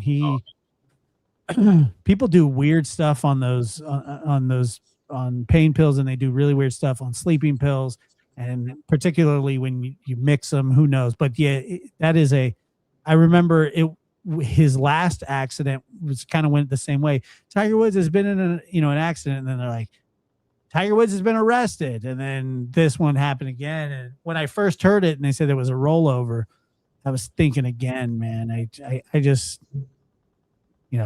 what a talent, but it's tragic. People are going through things that we just, all the money in the world means nothing sometimes. Has he ever been arrested for anything else? Just DUIs. Oh, yeah. Well, this would be his second one. I mean, you guys, when you were working, probably the people you pulled over for drinking were familiar faces, right? People with habits that you saw a million times, or no? No, not necessarily. No, it was interesting. It was a target-rich environment. Oh, yeah. I see. No, because I feel like you would think that it's that people develop habits and they just keep slipping up. Chris, John, you guys will like this. So I have an uncle who I think he had 7 DUIs, and he started getting them in the 70s. Yeah. And then the laws changed in the early 90s, I believe. So he got like 4 or 5 of them kind of expunged from his record before he got like 3 more. And the last one that he got, he was driving down this back road, Samoa Boulevard here, and cop lights him up, pulls him over, and he probably had 20 beer cans like in the passenger, in the front passenger seat. He's 145 pounds, soaking wet, 5'9", at the most. And the cop goes, he goes, officer, I wasn't speeding. And he goes, no, you were doing 5 miles an hour. And so he goes, get out of here. And so he goes to blow on the breathalyzer, right? And it blows such a high number that the cop takes it, shakes it, taps on it, and goes, oh, this thing must be broken. Hands it back to him, does it again, taps on it again. Come to find out, he was like, I don't know, quadruple the legal limit. I mean, this guy, and they find he ended up doing, I think it was 18 months finally, and lost his license for, I think it was like a 5-year period. But yeah, he got pulled. He had obviously a major problem. I'm surprised that he ever got his license back. Yeah, but I have to tell you, from treating people with alcohol and drug problems, your heart goes out to them because you watch the person swearing up and down, never going to happen again. I got it under control. I'm going to go out. I'm only going to have one. Everything's going to be fine. And your heart breaks because you know that they believe it. And then it just doesn't happen. It's just, it's rough. It really is. I got to tell you, I've learned from working with people with addictions to be careful, because there are times I don't have all my marbles in the box. You know what I mean? It is rough. Addiction sucks, Sure, absolutely. Just try to, and what about when the person thinks they're going to stop it on their own without help? I've had people using every substance under the sun at the same time. I'll stop. That's why you need vents.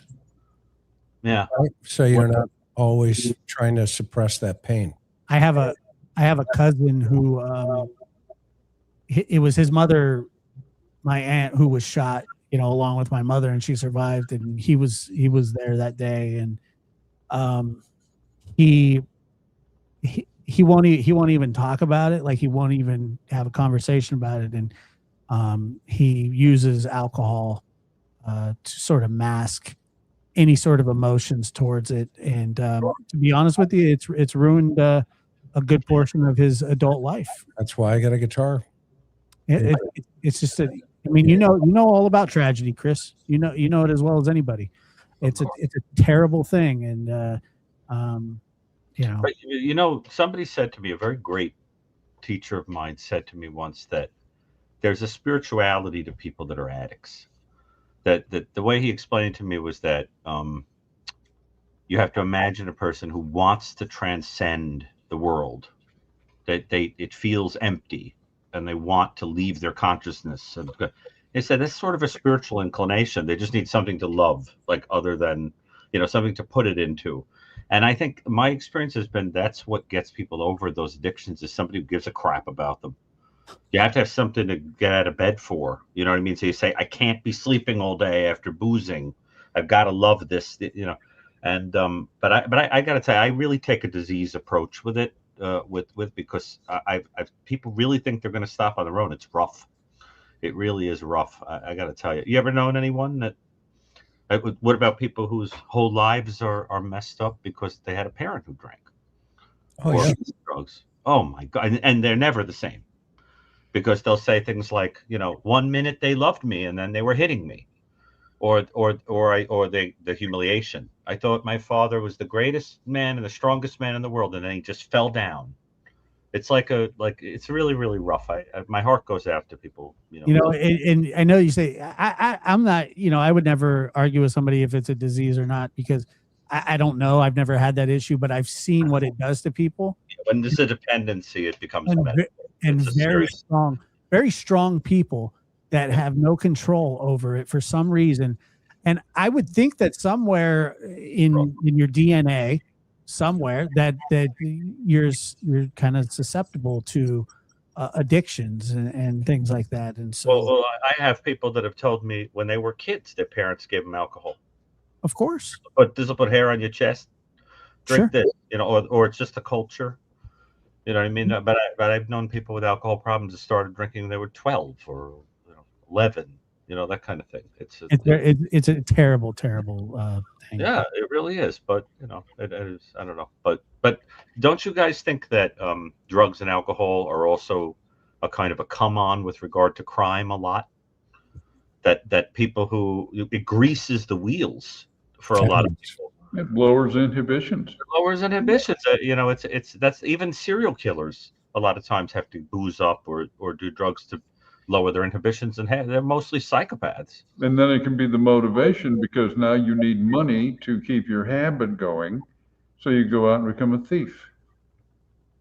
Well, yeah, that's another story. So Josh, I'm going to give you a riff. Let's do it. Can I do it? Of course. I've never played my guitar for anybody on YouTube. We actually talked about last night how good of a guitar player you are. That's right. We have to make a band or something. Well, I don't want to trump John in terms of, look at me. Okay. John's better looking than you, so it doesn't matter. All right. If you want, if they ask me, then I'll do it. Will you play your guitar? Okay. Yes, please play your guitar. But now I've heard Chris play his guitar before. I've heard him play it too. He's very good. Very good. I play the piano and Chris plays the guitar, but we have to play together sometime. I play the drums. And you play the drum. It's perfect. Do you play something, John? Oh, there are so many answers to that I just have to stay away. I say I play. No, I once threatened my wife to learn the banjo. Hey, that's fun. She told me she'd leave me because, It's a good move on her part, to be honest. What kind of guitar does Chris have? It's an acoustic. No, but what kind? What company? This is a Martin. Ah. Everybody needs a Martin. So there's just a little riff. Is that too much volume? No. No, you're good. Is it coming out too much? Is it coming out? You've got a vibrato going on. Okay, well, I'm trying. That's why I got to turn it down. Yeah, I'm gonna mute everybody. No, I got to turn it down.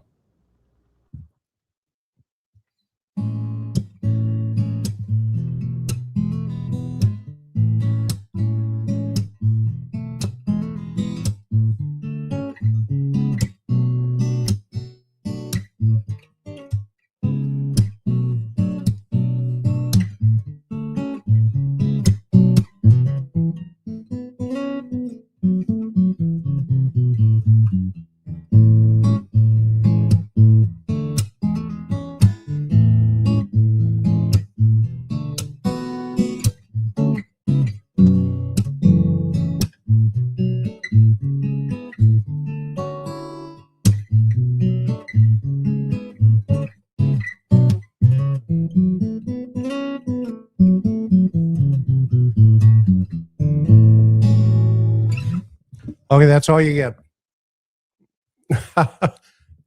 You're muted. I said that wasn't a riff. That was you picking. Yeah. I just There's a difference. The guitar has a beautiful sound. That particular guitar makes a beautiful sound guitar. I can't hear it. I can't hear it in here for some reason. Because no, it's not you, it's me. Oh. Anything from the microphone. If you know anything about guitar playing, I mean it's a beautiful sounding guitar. There's nothing worse than somebody who grabs their guitar and they suck at playing it, and you have to go, "Oh yeah, that's really good." Remember El Kabong, where you just I've had that happen. It's like when you go camping. If you go camping and somebody brings their guitar and you're just like, God, you suck so bad, and you just want to throw their guitar in the campfire. I've had that situation happen. Yeah, they should let Chris play guitar and me play piano at CrimeCon. We could be there. You go. And I'll play the drums. Crime cons. Let's see here. Yeah, crime cons. We'll do Evil Woman.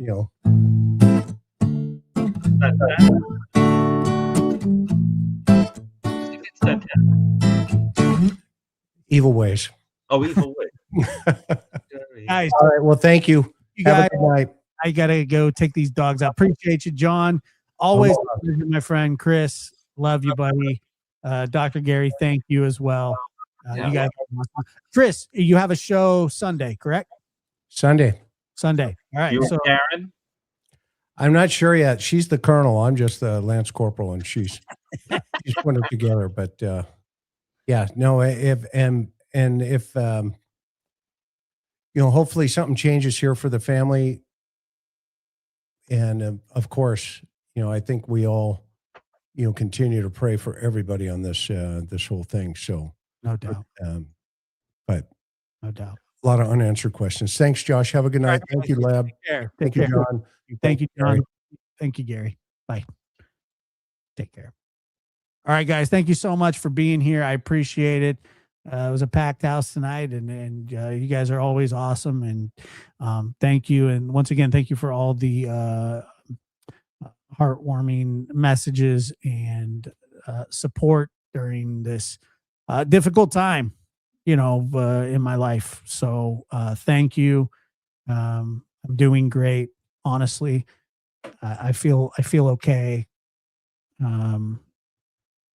Just trying to get my family through things, and we will get through it like we always have. So once again, thank you guys so much. I appreciate you.